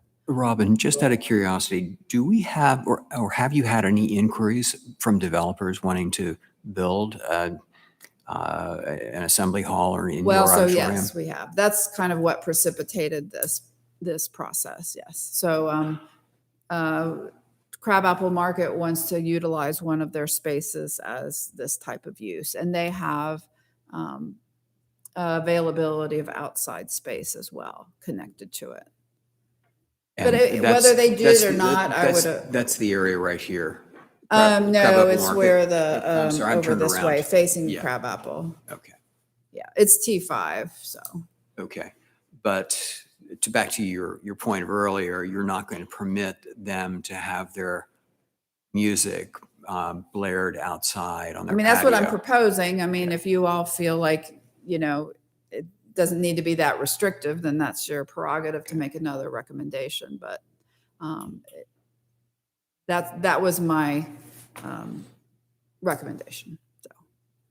So, I mean, back to my question, I mean, you were considering this to be synonymous with each other, and you don't foresee the need to like separate assembly hall into one, indoor auditorium into one. I know we also have outdoor auditorium, which I don't know if Yeah, I think you have I something mean, outside here as an assembly hall. Is that similar to what's considered an outdoor auditorium, or are there well, I wouldn't differences? call assembly hall an outdoor auditorium, but I think that's why it's been coupled with the indoor auditorium from originally.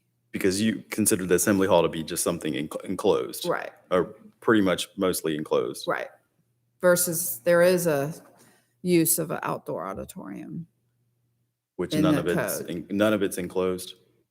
or an outdoor auditorium. No. So like I consider the green an outdoor auditorium because it has a stage and, you know, basically it's an outdoor auditorium, just like you would have in a school or a facility. You'd have a stage that would be inside that would, you know, have people inside. So. Okay. Okay. Anyway, I don't know. I mean, I don't know if there's a need to maybe separate them so that, you know, enclosed structure. I mean, if it's indoor auditorium, it's fully enclosed, right? Correct. There's no Well, I question. mean, you know, the main part would be inside, indoor auditorium. I guess that's where, you know, obviously the majority of it wouldn't be outside. I mean, you know, if it's 20% of the overall square footage, you know, I would call that indoor. But if it's 80% of everything, then I would call that outdoor. You know, I think you just have to, I think the intent of the developer of wanting to do something here in Crabapple is the majority of the area would be inside. But we wanted to make sure, just like we have restaurants, the majority are on the inside, but they have outside patios. So do we I need would to- make it a similar So do we need comparison. we need to, by any chance, elaborate more on like differentials between outdoor and indoor percentages? I mean, we don't with restaurants. I mean, you know, a lot of it is assembly type when it gets to the building code. You know, what is required for entrances and exits and number of bathrooms and, you know, as assembly use.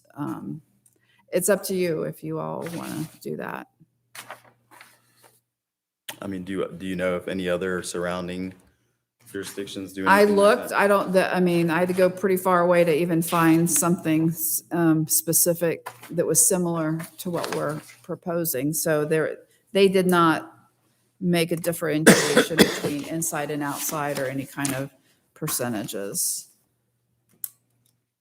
from other jurisdictions that we're not near here. They're in other states, but so. But here, everything is indoor, the way you've proposed it. Am I correct? No, I mean. Well, I mean, I think that just like I made that comparison of a restaurant, when a restaurant is primarily an indoor facility, they have outdoor seating, and there could be a component of Okay, I this assembly hall that some of it could be outside, but I obviously I don't But want to not have the noise. 80% of it outside. But not the noise, What? but not the noise. Right. I mean, that's what I'm proposing. Yeah, okay. But I wouldn't see the restaurant even falling in the category of an assembly hall. I mean, it is a assembly use, actually. A restaurant is an assembly use, but it's not an assembly hall. That's why in the definition, Right. we go further saying it's not a restaurant. I'm just Right. making it as a I comparison. think that's right. Just to look at it that, you know, not all restaurants have outdoor seating, but some do, but it's still, you know, a component of their business, just like, you know, some assembly halls or, you know, I think about wedding venues, you know, the majority of it's inside, but they have an outdoor component where people can go out and Right. there could be activities out there as well. So it's the same, it's to me very similar. Robin, what sort of noise control would we have on an assembly hall?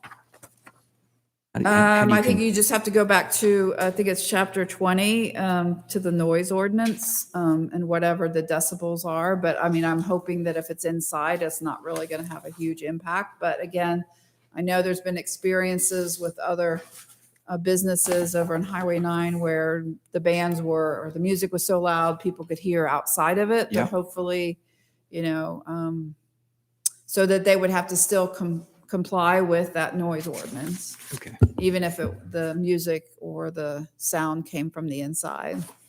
okay. So it doesn't preclude the noise ordinance. It's just, I'm just trying to protect. So it limits the amount of noise.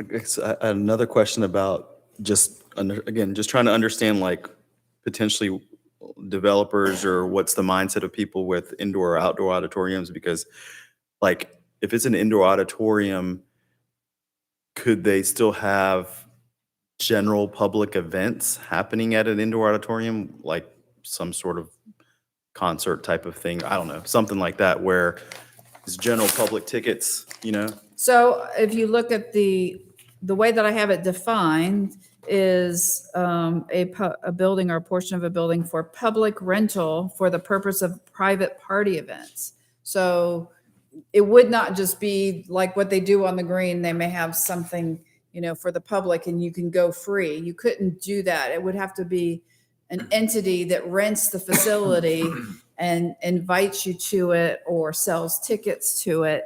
So no, it's not for the general public just to walk in. It's meant to be rented by an entity to be able to hold an event. Tickets or something like that. Okay. Got it. Okay. Were you saying that this definition that you have in RZ 2116 is the same that you have in Deerfield? It is. I mean, this revision is, what I distributed to you, I realized was a slightly different, there was a sentence missing. So I just want to let you know that now with this packet that was put before you tonight, it's the same. It was Okay. meant to be the same all along. Yeah. No. Yeah. So I guess like number one, you know, the second sentence, like, I don't even know do you have to use the word party in there? Like private party events, can it, you know, because it may not be a party. It may be for whatever other reason, like and it just say purpose of private events. Yeah, we could say that. I mean, that's fine. I'm just saying, Private like, event. if It doesn't we- have to be a party. You're correct. Right. But if we change, If we change that, you're going to change it in the other one We as are, well. okay. Yeah. yeah. It needs okay. to be synonymous. Yes. Okay. Yeah, exactly. Okay. Yeah. So, I mean, that's one comment I have on this. And then also, if we could just say the last sentence, in assembly hall, indoor auditorium shall not include a restaurant. Right. That's fine. Good catch.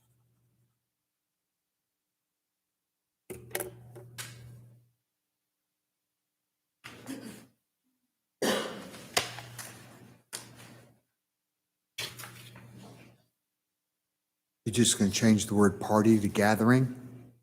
I was just gonna, my proposal just was delete just it. to take it out, delete it it out totally, altogether? and just say Yeah. private events, and it can Okay. be whatever, Yeah. and that way.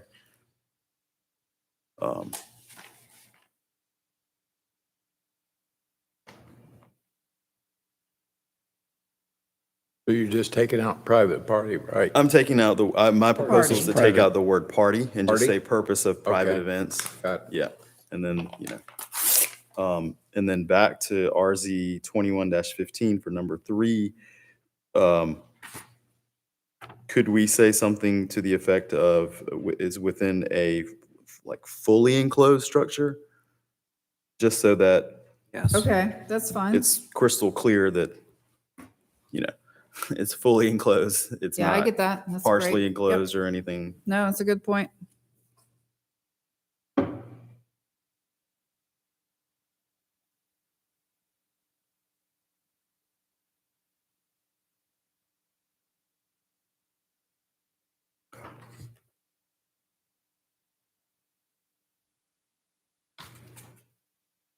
Okay. Does anybody else have any other questions on RZ 21-15, 16, 17 and 18. 17, and 18?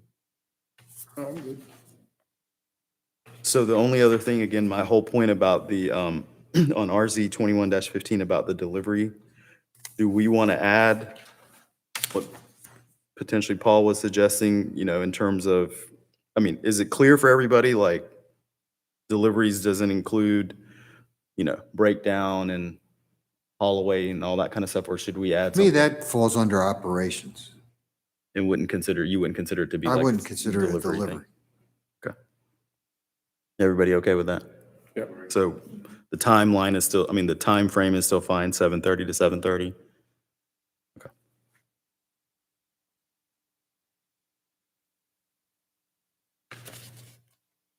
Okay, so if we're, if you guys are good with 15, which is use permit, and we made a couple changes to the definition, deleting party after private, and then Well, changing 15, we also changed, we said, yeah. So number 3, we said no amplified sound permitted unless it is within a fully Right, enclosed. right, correct, I'm sorry.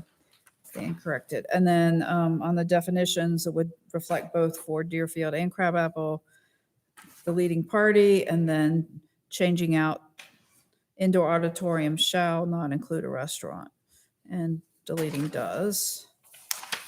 And then if we go on to the table, the second page of the table, Assembly Hall, indoor auditorium, I propose not having it within the T4 open at all, which there's not a lot of T4 open left to be developed anyway, but it's up to you all. And then changing by right to the U for the T5 and T6 in Deerfield.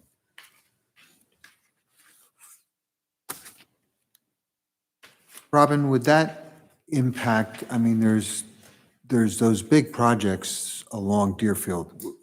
Taking that T4, would that Yeah, I'll show negatively you what impact? the, I'm going to bring up the zoning map so you can see.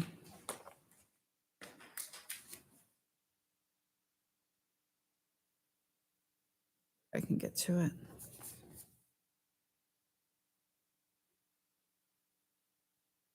It's being very slow.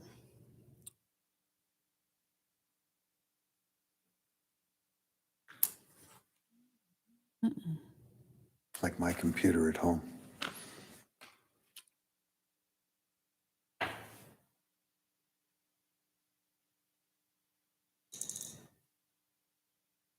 I hope your computer at home is faster. No, it's not. That's a problem. Really? It's time for a newbie. Oh, crap. Where is?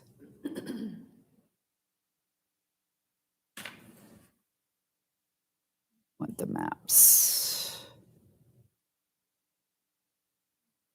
Fine. Where is? Ugh. Trying to do GIS? Right. It's, yeah, I'm trying to get to the GIS, but I've had it on my screen. Can you just plug my computer in? Yes, I've got up this website, but it should go to, doesn't make it, you would think it would be under zoning, but it's not.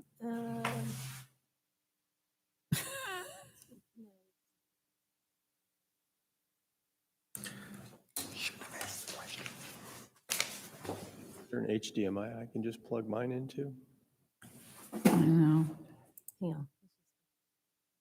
Oh, here.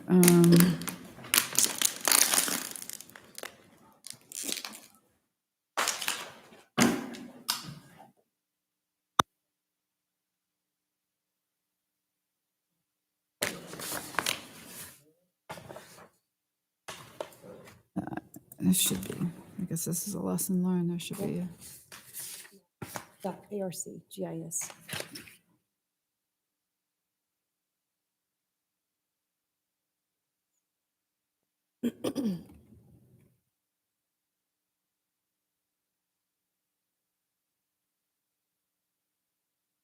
we're getting there, guys. Sorry.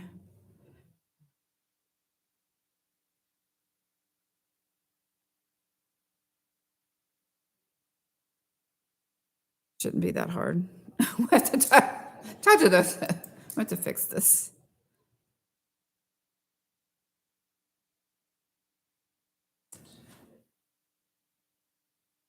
And if you can switch it to the.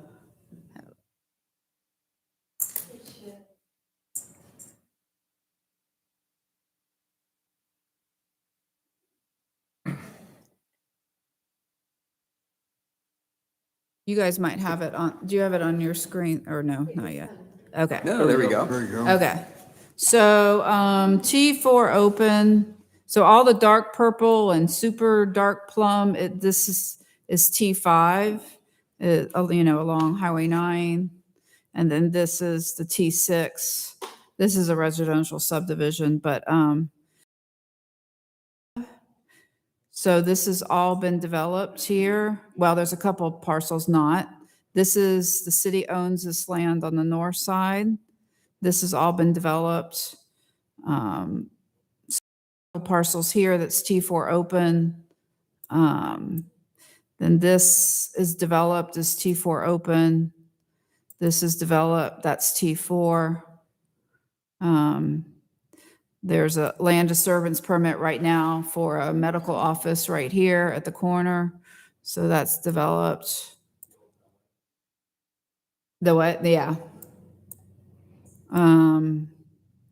So really that is pretty much. Yeah, so- my concern was just along that route. Right, no, so where this dark plum is, and then Right. even the darker, all that is T5 and T6, so, Okay, yeah, thank you. yep.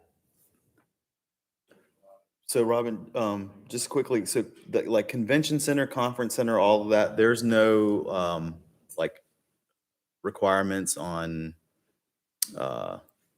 space or square footage or anything like that. I mean, it's just kind of on a case by case basis, just like this would be, I guess. Convention centers have a What I asked. minimum. Before, if Yeah. there was any. Right. No, I just want to Yeah. make sure because, what's considered If, yeah. outdoor, Identify indoor it. auditorium, outdoor, indoor. I mean, any of that other stuff. I just want to make sure we don't need to add anything into this. I mean, I haven't really opened up the ordinance to deal with those. I mean, Conference center and convention center talk about minimum 800 people and 12,000 square feet. 12,000, you said? Yeah. Contain occupancy limits of 800 or fewer, meeting and exhibition areas a total of 12,000 square feet or less. But it also mentions that it's open, more open to the general public. Charges for meeting or exhibition areas in such areas. Well, I'll just read it. A place of assembly that customarily charges for meeting or exhibition areas in such areas either contain building code occupancy limits of more than 800 people and more than 12,000 square feet is a convention center, and 800 or fewer is a conference center, and 12,000 square feet or fewer is a conference center.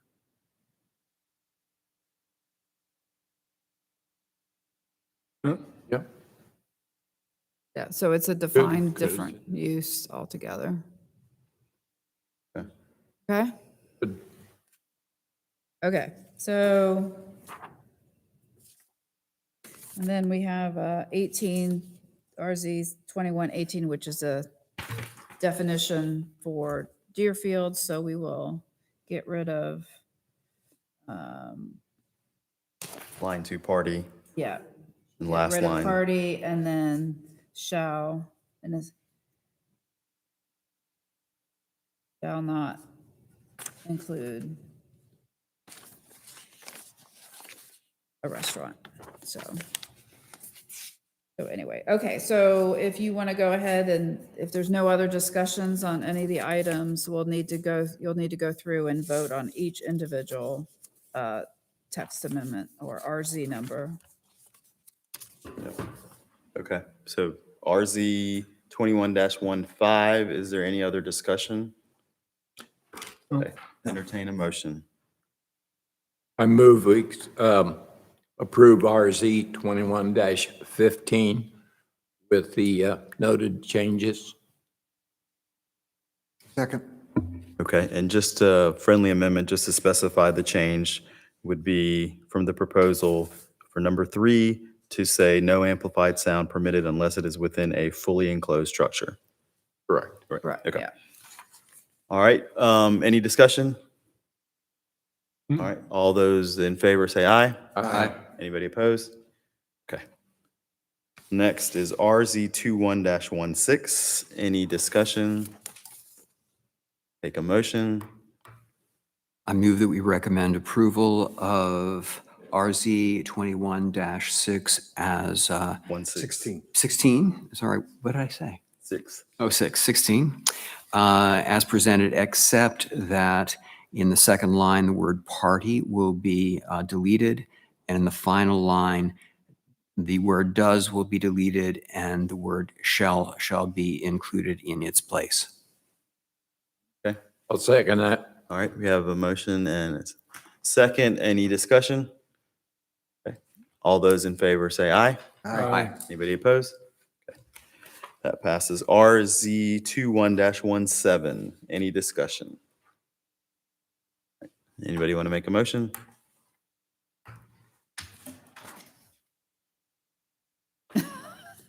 Don't be shy. This is the easy one. I know. I move that RZ 21-17 be approved as presented. Second. All right, we have a motion and a second. Any discussion? All those in favor say aye. Aye. Any opposed? Okay, that passes. RZ 21-18. Discussion? Motion? I move that we recommend approval of RZ 21-18 with the only modification in the last sentence of deleting the word does and including the word shall. I second that. And We have to take I would out- just make that friendly amendment to about deleting the word party in the Oh, second correct. line. Yep. Okay. So any discussion? All right, all those in favor say aye. Aye. Anybody opposed? That passes. Just for my records, who seconded that? Thank you. All right. Thank you, Robin. We are on to Okay. RZ 21-19. Okay, so I'm going to turn it over to Ms. Shuba over here, and I move we, yeah. Fencing, this is the Olympic event, right? Oh, there we go. Good evening, Commissioners. I'm Shubha, and I'll be discussing RZ 19 to 21. These are the set of text amendments, part of Community Development Department's efforts to clean up a little bit on the fencing issue, clarify some of the misunderstandings or whatever we are getting lately. A lot of questions around fencing, so we push this item ahead of lots of text amendment that will be coming up. So I would like to start with RZ 2121 because that's a definition update, and I will be using the definition consistently and then later on in every other text amendment. So the equestrian fence is already been defined in the code as, let me read it. Fence equestrian means fence made from treated and or painted wooden boards nailed or screwed to the post, split rails with rounded ends that slide into holes in posts, composite board, and minimum 4-inch by 4-inch for posts. The height shall not exceed 60 inches from the average grade and may include a 3 or 4 board configuration with a parallel or cross design. Color shall be black, dark brown, or white. Columns constructed of brick or masonry is also acceptable and shall not exceed 66 inches in height from the average grade. What we are adding to it is fence may be enhanced with the galvanized welded wire on either side of the fence as shown in exhibits A and B, and both sides of the equestrian fence shall be considered a finished side. Now we're doing this because it's a general practice here in Milton. They always add those wired material on the fence, and either way it just looks utilitarian. Really, there is no better side of it. So we just wanted to make it clear that we are fine with either having it on either side if you want to add it. So, and then we'll be using the term equestrian fence here on. So in going back to RZ 2119, which is actually the general provision, and it includes a bunch of other things, but we are only discussing fence and just a few other things, like we are trying to clarify that the gates or no part of gates or intercom system shall be located within 20 feet of public right of way. And we're trying to do that because many times they put up the gate 20 feet away, but then they have that intercom system, little closer to the road. So we're just trying to say that everything should be 20 feet away from the public right of way. Also, we're trying to delete chain link fencing around the stormwater facilities.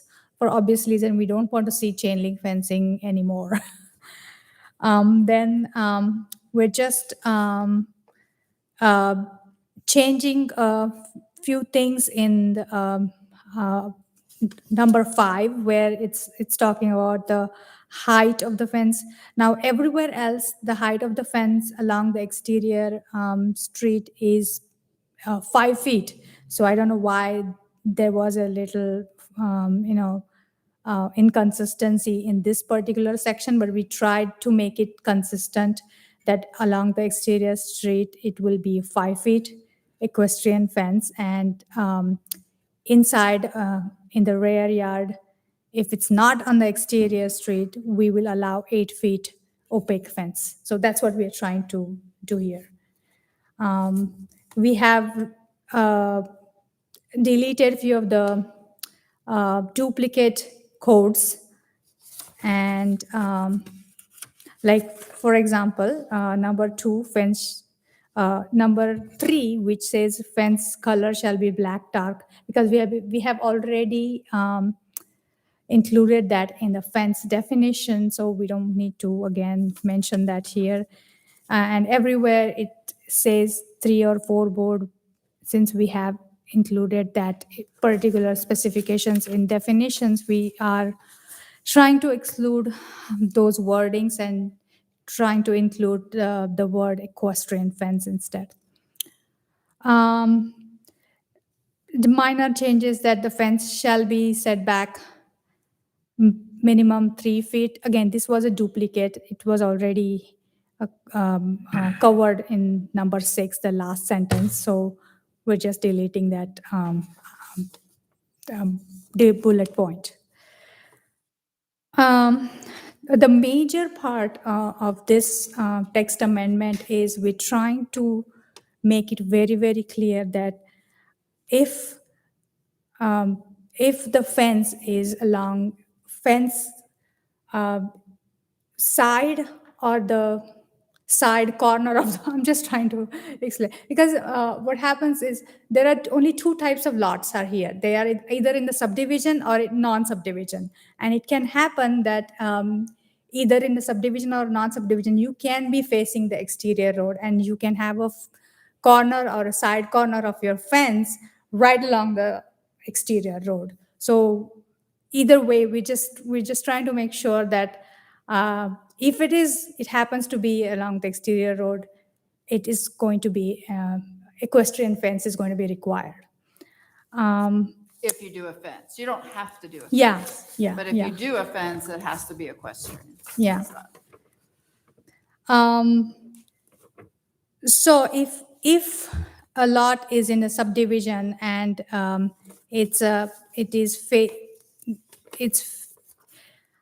fence is along the interior street of the subdivision, they are allowed to have anything other than equestrian fence.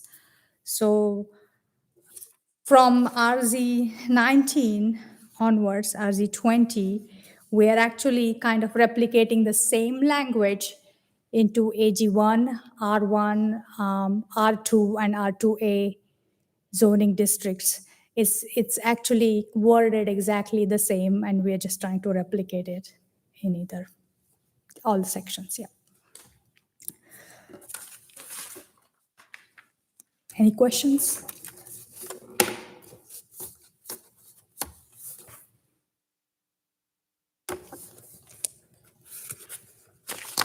So too, just for some background, the way that we've had quite a few variances go to the Board of Zoning Appeals where people put up opaque fences along, let's say, Freemanville or Birmingham Highway. And, right now, the way it's written is if it can't be seen from the right-of-way, let's say from Freemanville, well, it's pretty hard to screen an opaque fence 365 days of the year constantly. And so instead of just even allowing for that provision, we're taking it out. So it's like, okay, you can't have any opaque fence at all. So.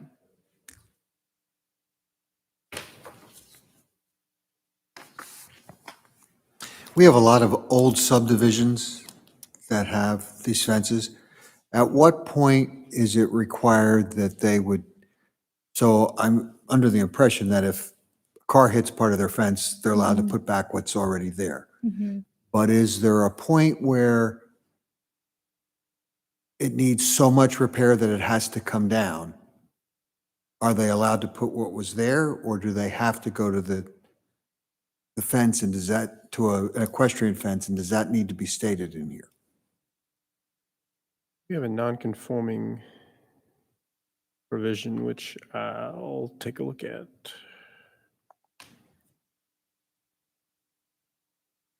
The percentage of the value, I believe. That's what you're looking for. That's what I'm looking for, yeah. Okay.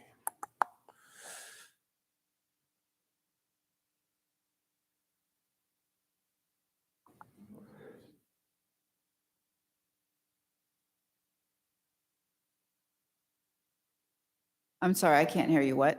Totally damaged. Right, and so that's what the attorney is looking for, the amount of money that is expended to repair it. If it exceeds a certain amount, then it would have to be replaced with the current. Right. Right. I think you would go to destruction by any means of more than 60%.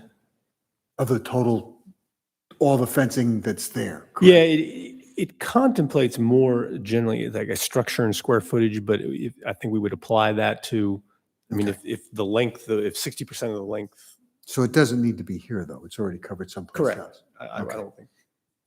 So in the past, there's been different subdivisions who have come to us and said, hey, we need to do some repairs. And we'll allow them to do repairs to their stockade fence. We won't make them take down the whole thing. If they're going to So- replace the whole thing, Right. that would be a different issue.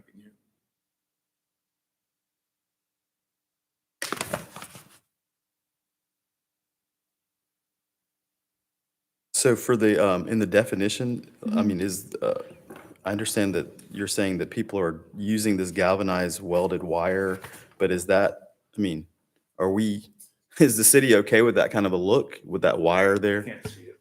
You can't see it, Think about even like on the front, Yeah, about like- can't see the it. front or the back? Yeah, and a lot of times when you paint a fence black, they paint it anyway, the wire, mainly to keep dogs. Yeah. But if Yeah, it's no, not we do allow black, it. Yeah, it happens all the time. If you look closely enough, it's hard to see when it's painted correctly. People use it all the time for their pool enclosures. It's a different type of wire, but it's still a wire configuration. So it happens all the time. It's a lot more, there's a lot more of it than you think. Once you Yeah, I was start gonna looking say. closely, you'll see a lot of it.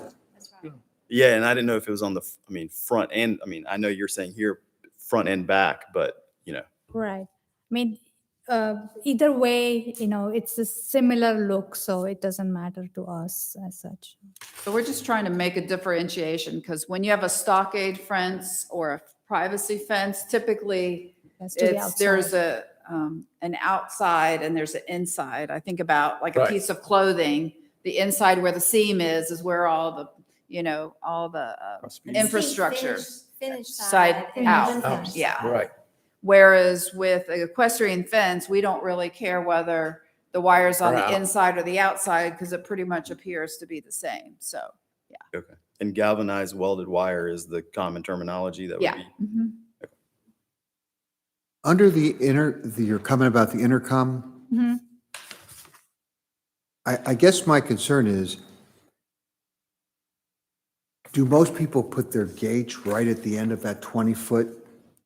And if so, you can't put the intercom system there. You've got to come in from it. Oh. So are we making it more complicated for homeowners that want a gate in this area? I mean, should this be for the intercom, maybe 15 feet instead of 20? So that you can have the intercom and then get in the fence. If it can't be at the 20 feet, now they have to take their gates back another 5 feet. Unless you want people to get out of their car, walk up to the gate and push the buttons. So what we are saying is both of those gate and intercom system needs to be more than 20 feet away. So they can go in more than 20 feet. Yeah, but by making the intercom be the 20 feet, now we're saying people can't put their gates 25 feet from the public. They From- can, It's minimum 20 feet. that's Yeah. the minimum distance. I think the answer, yes, that's what this would require is they would have, if they want an intercom that's separate from their gate set off 5 feet, they would have to move the gate at 25 feet Yeah. and the intercom at 20 feet. I think This would that's a little require that, restricted. yes, I mean, now you're taking 5 feet of their property away. If they want an intercom. Yeah. Well, an intercom or anything, just a button to open the gates, right? Yeah. I mean, we're calling it an intercom. It's really not just an intercom. It's a way to open the gate. Well, this is mean, more of the public works kind of requirement. This is coming from them that they want it this way. My guess, and I don't know, is that they don't want stacking people back up. Mhm. Because we're talking about property line, I mean, you're welcome to recommend a different option, but that is what you've described is what is written. I don't like taking five additional feet of somebody's property.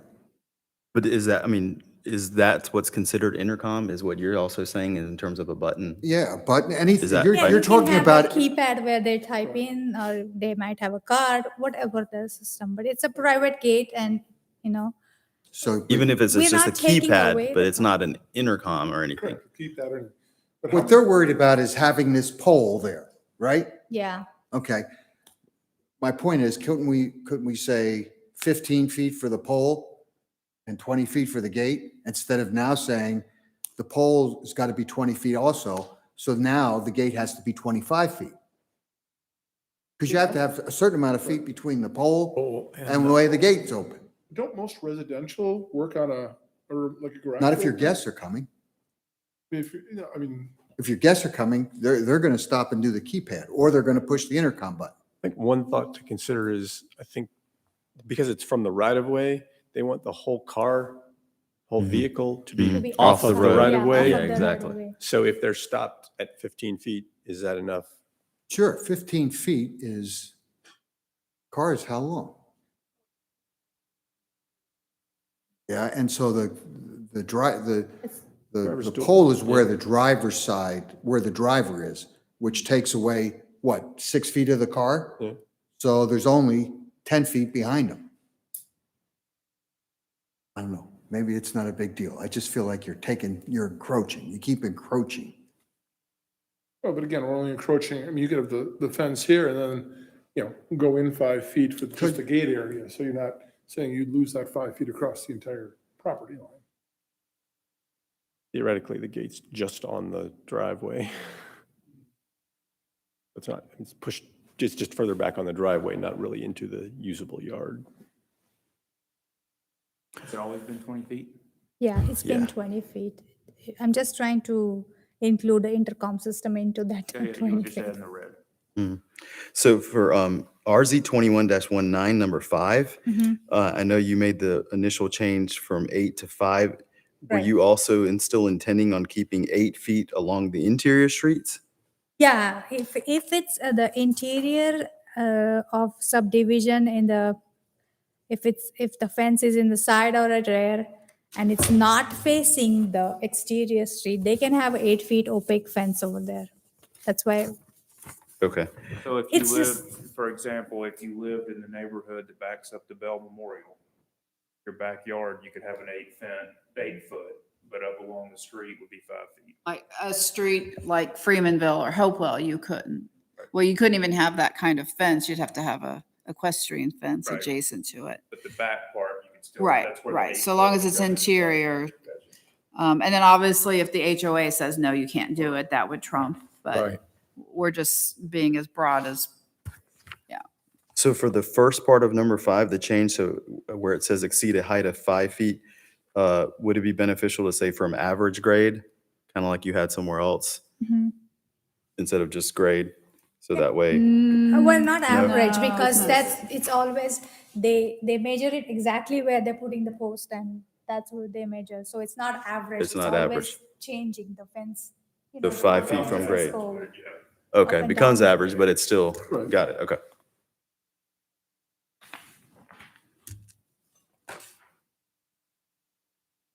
And then for number, so on RZ 21-19, B3, can we say instead of 60 inches, 5 feet, just to keep it? Yeah, we can do that. I mean, we can Since we're just using keep saying feet. 5 feet and Yeah. 8 feet instead of 16. I had the same thing. That's an option. Okay. And then again, the intention is still 8 feet for B3 and C2. Yeah, anywhere where it's 60 inches, I am okay to change it to 5 feet. No. I'm saying where it says like B3 fences shall not exceed 8 feet in height. The intention is still 8 feet, right? It's not 5 feet. right, because Okay. this is fencing alongside, side corner, or rear of non-subdivision. Non-subdivision. Right, but it couldn't be along the front. Yeah, it's only interior, let's say. Okay. So then for C2, should we have but not including the fencing in the front?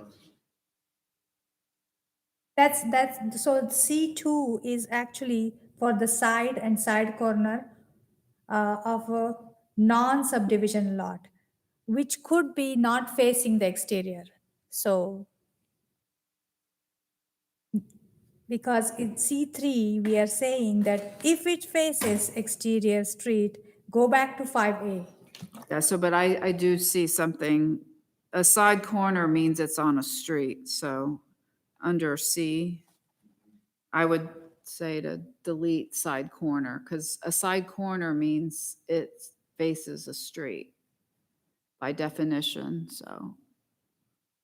You're just saying an interior side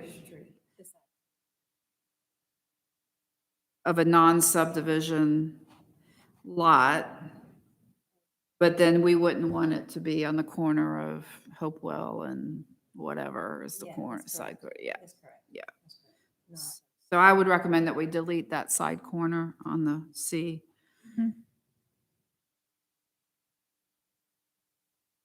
So delete side corner all throughout C, Um, including C3 C3. also.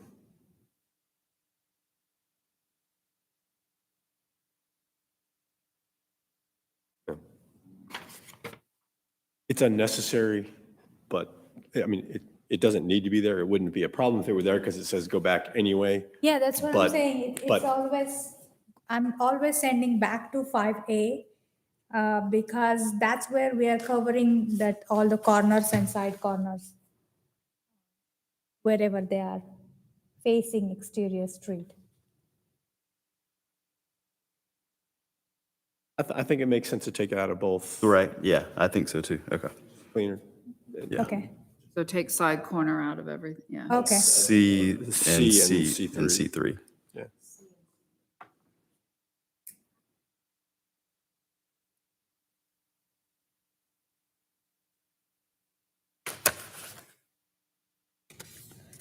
Okay, then that would again, in all the fencing, AG1, R1, Right. it would go away.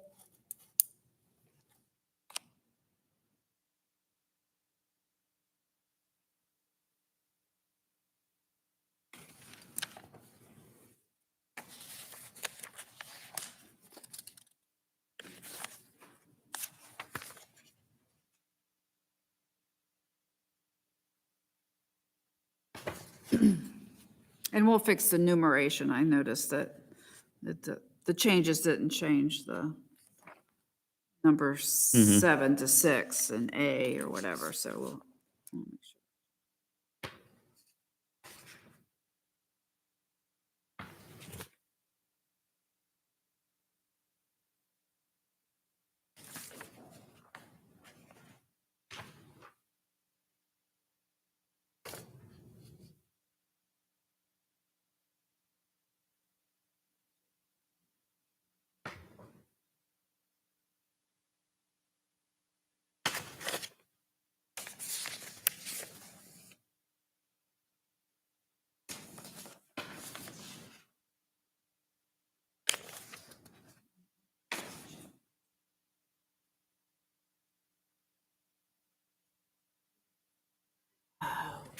Yeah, it does that. I know, but it seems like it used to reflect the new one, yeah.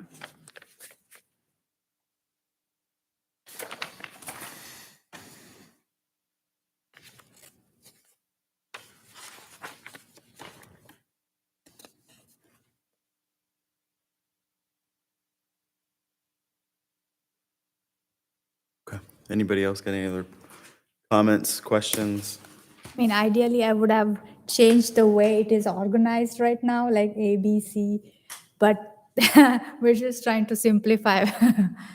Yeah, and eventually, the next year or so, we should be dealing with our UDC, Unified Development Code, so all Then of we it will might be be able to organize it. reorganized.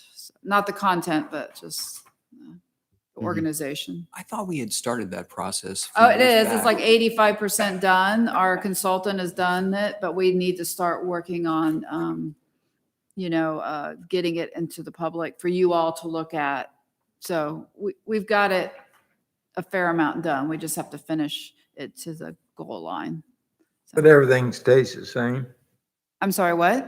Everything stays the same. Yeah, I mean, Well, I mean, content- there's some minor policy I things. wanted to get but that yeah. out, just Yeah. kind of, But that's what we want you all to review it. That's- So I'm not well, saying I- it's exactly the same. I'm saying that we're changing that's just, yeah, all I needed to yeah, know. minor things. It didn't Yeah, just. no major It policy didn't just gonna issues. come here and say, okay, Well, I mean, y'all are, I don't expect that, so. Okay. You're too good at this, so I don't expect, oh, it's fine.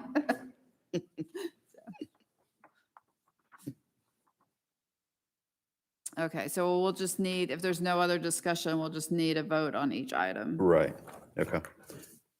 All right, so we will call, so let's go through first, RZ 21-19. Is there any discussion, further discussion? If not, is there a motion? 19 this. 9, That's the general. the general, It's a general. 64-2, Okay. yeah. No changes in that. We did have some proposed changes in 19. Changes. Yeah. They just with changes. Yeah, we'll catch it. Yeah. Gates Okay. in the intercom. I move we accept Gates are in. RZ 21-21 definitions. We're going to go through no, 19. We're 19. We'll go 19 first. We're just going to do sequentially now, sorry. sorry. Got below. RZ, trying to move along, man. Scott, sorry. RZ 21-19. Don't worry, the bar will still be open for you. Okay. RZ 21-19 be approved with changes. Listen, yeah, we'll specify those. Anybody want to I think with regard to second the, then? oh, second. Okay. And then you want to just state the changes? Yeah, Jan's change where the intercom system should be 15 feet as opposed to 20 feet. Well, I don't think I mean, that wasn't Yeah. census. I don't know if we. I don't think that was the consensus. I think it was I mean, 20 feet already. Maybe on the vote. Yeah. Okay. Is there any discussion on that? Are you taking that off the table? No, I think it should, I think Jan's right. We still have the 20 feet for the gate, and there's no reason you can't move the intercom system back 5 feet, clearly off of the road. May I suggest, if I may suggest, I think that we'll start with a main motion. Yep. With the changes being the change in paragraph B3.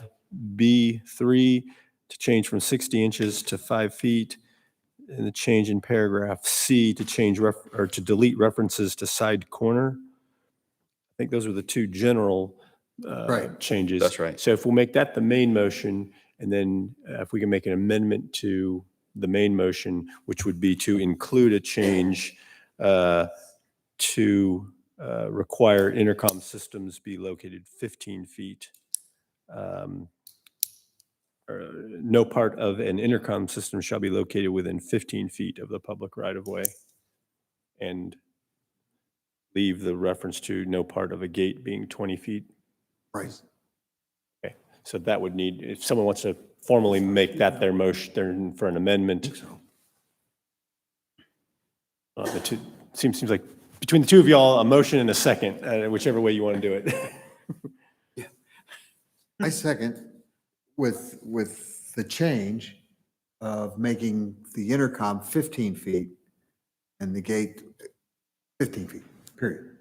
820 20. feet. And the gate 20. Yeah, okay. Second.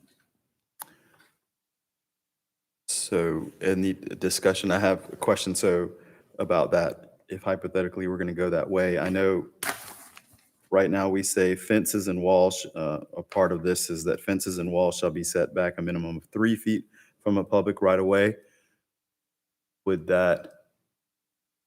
How would that affect anything in terms of the intercom? It wouldn't. They're already having to be more than 3 feet. So this is a specialty portion of the fence and wall. So the fence or wall Would cover the intercom system. Well, yeah, but I mean, the intercom system in particular has to be 15 feet under this new proposal. Yeah, right. So it being 3 feet isn't a problem. We don't have to cover it. Okay. Because it's already, that's what I'm saying, that's a part of the setback. I mean, because it's 15 feet, it's more than the 3 Yes, feet. it's already met that requirement. Okay.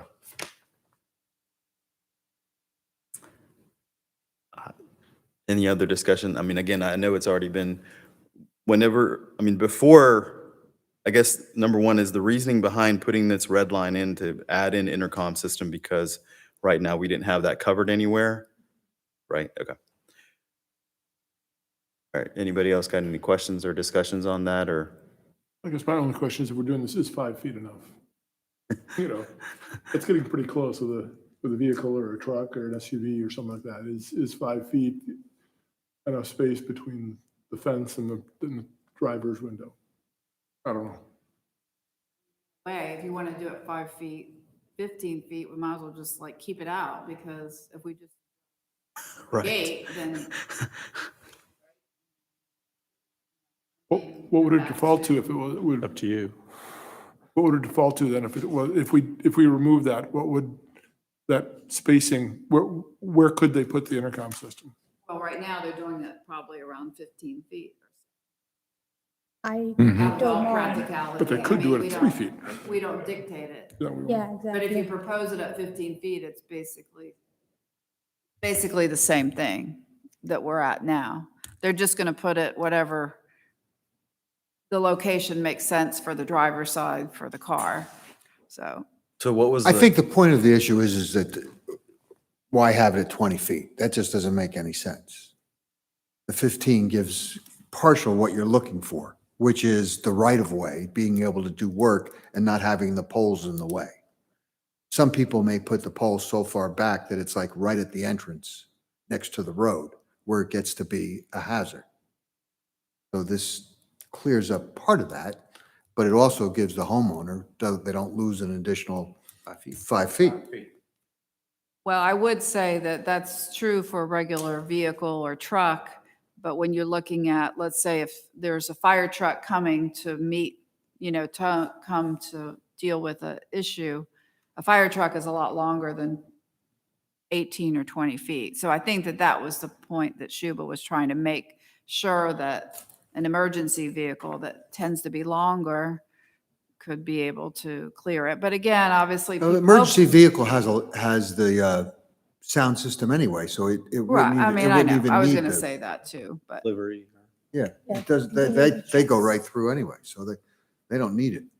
Well, they do have to open it up with they do have a system. It's not like they can just go Run through over. automatically. They still have to deal with the the lock box or Knox box. Knox box. So it's not like they just automatically go in. They have to stop to control it. So, Irregardless, there's always going to be a possibility to get.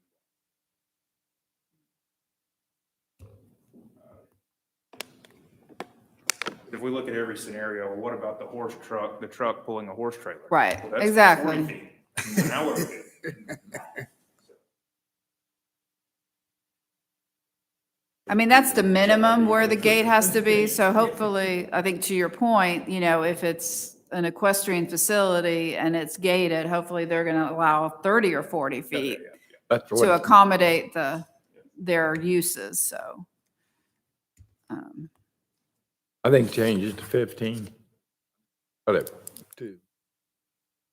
Okay, right, okay. Do you You have, have a first and a second, right? we have first and a second on the original motion, and then we have First and second. an amendment, yeah, with a first and a second. And then this is discussion right now. And then, is it beneficial to just specifically state the language that's being proposed for the 15 feet to put into number 2? What we did that. Sure, if we have it, I think it currently reads, no part of a gate shall be located within 20 feet of a public right-of-way. And I would say it would then read, nor shall an intercom system be located within 15 feet of a public right-of-way. Good. But that's the proposed amendment to the main motion. And was that Ron on the first and Jan on the second, or vice versa? I was the second, he was the Okay. first. So Jen, is that your motion? Yes, yes, Great. sir. You got it. Right. Okay. All right, any other discussion? So we have the motion on the floor with the amendment. Let's start with motion for the amendment first. Okay. So the motion on the floor is to recommend RZ 21-19 with the changes to B3, changing 60 inches to 5 feet, and C, removing side corner from all of C. I think, no, And C. technically, we're going to go with the amendment first. Yeah. Okay, It's to amend that. all right. So that's We'll- the first vote. we'll It's just, vote on- we're just going to vote whether to Amend the add the motion. 15-foot. Okay. Whether we're going to add that 15-foot to Fred's motion. Got it. Okay. All right. We got that motion on the floor to add that change for the intercom system to be 15 feet away to number 2 to the motion that's on the floor. All those in favor say aye. Aye. Anybody opposed? Okay. Now, the full motion is with that change to add no part of an intercom system to be 15 feet away. Number 2, B3, 60 inches to 5 feet, and section C to remove side corner. That's the motion on the floor. Any other discussion? All those in favor say aye. Aye. Anybody opposed? All right, motion passes. RZ 21-20. Is there any motion to change or anything with that? Any discussion? Any motion?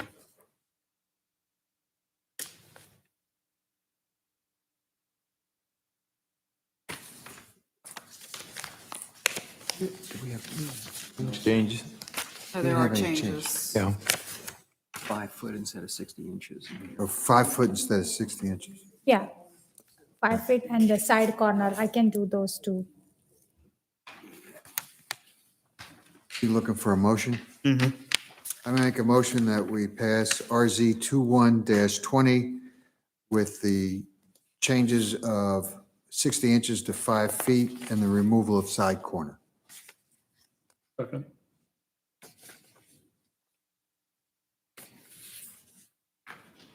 Sorry, who made the second?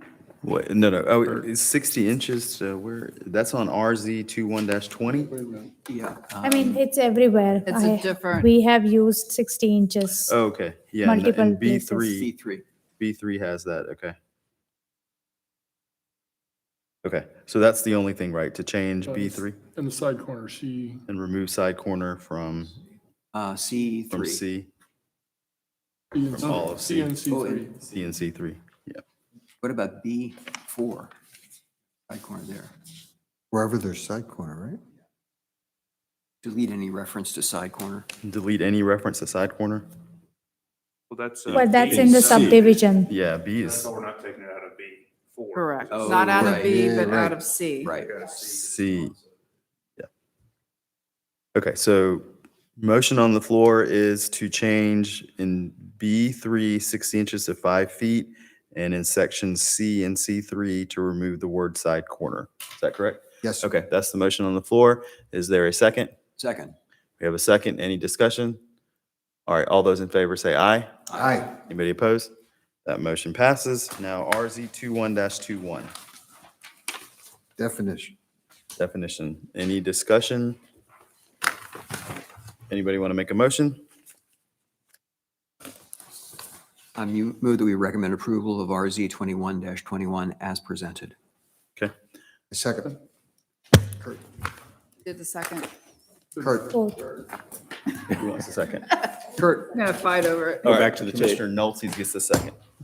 I'm All putting right, Kurt any down. discussion? All those in favor say aye. Aye. Anybody opposed?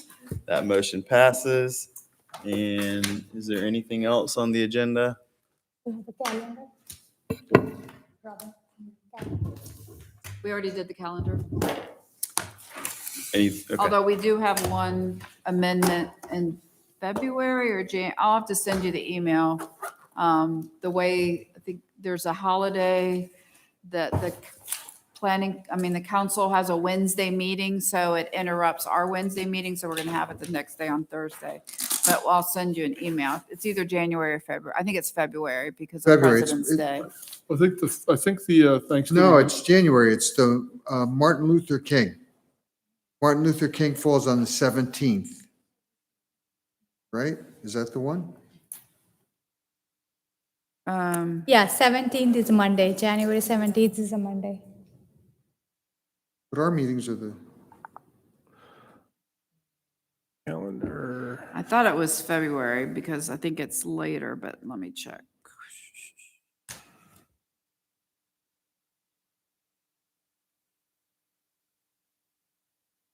did they move is there changed on President's Day?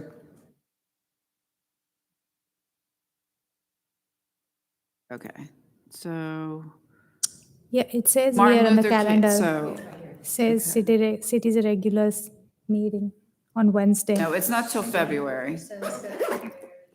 You got some thin blood. So it's a February, so it's gonna, the 24th.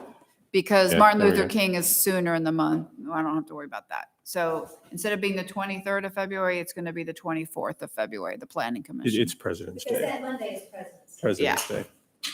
Got it. Okay. All right. Anything else on the agenda? Nope, that's it. Okay. Then as stated already, we're going to have their holiday dinner at Campania. Hopefully it's still open for us. All right. And I'll take a motion to adjourn. Adjourn. All right. Motion to adjourn. Is there a second? Second. Was that wrong? No, it was for me.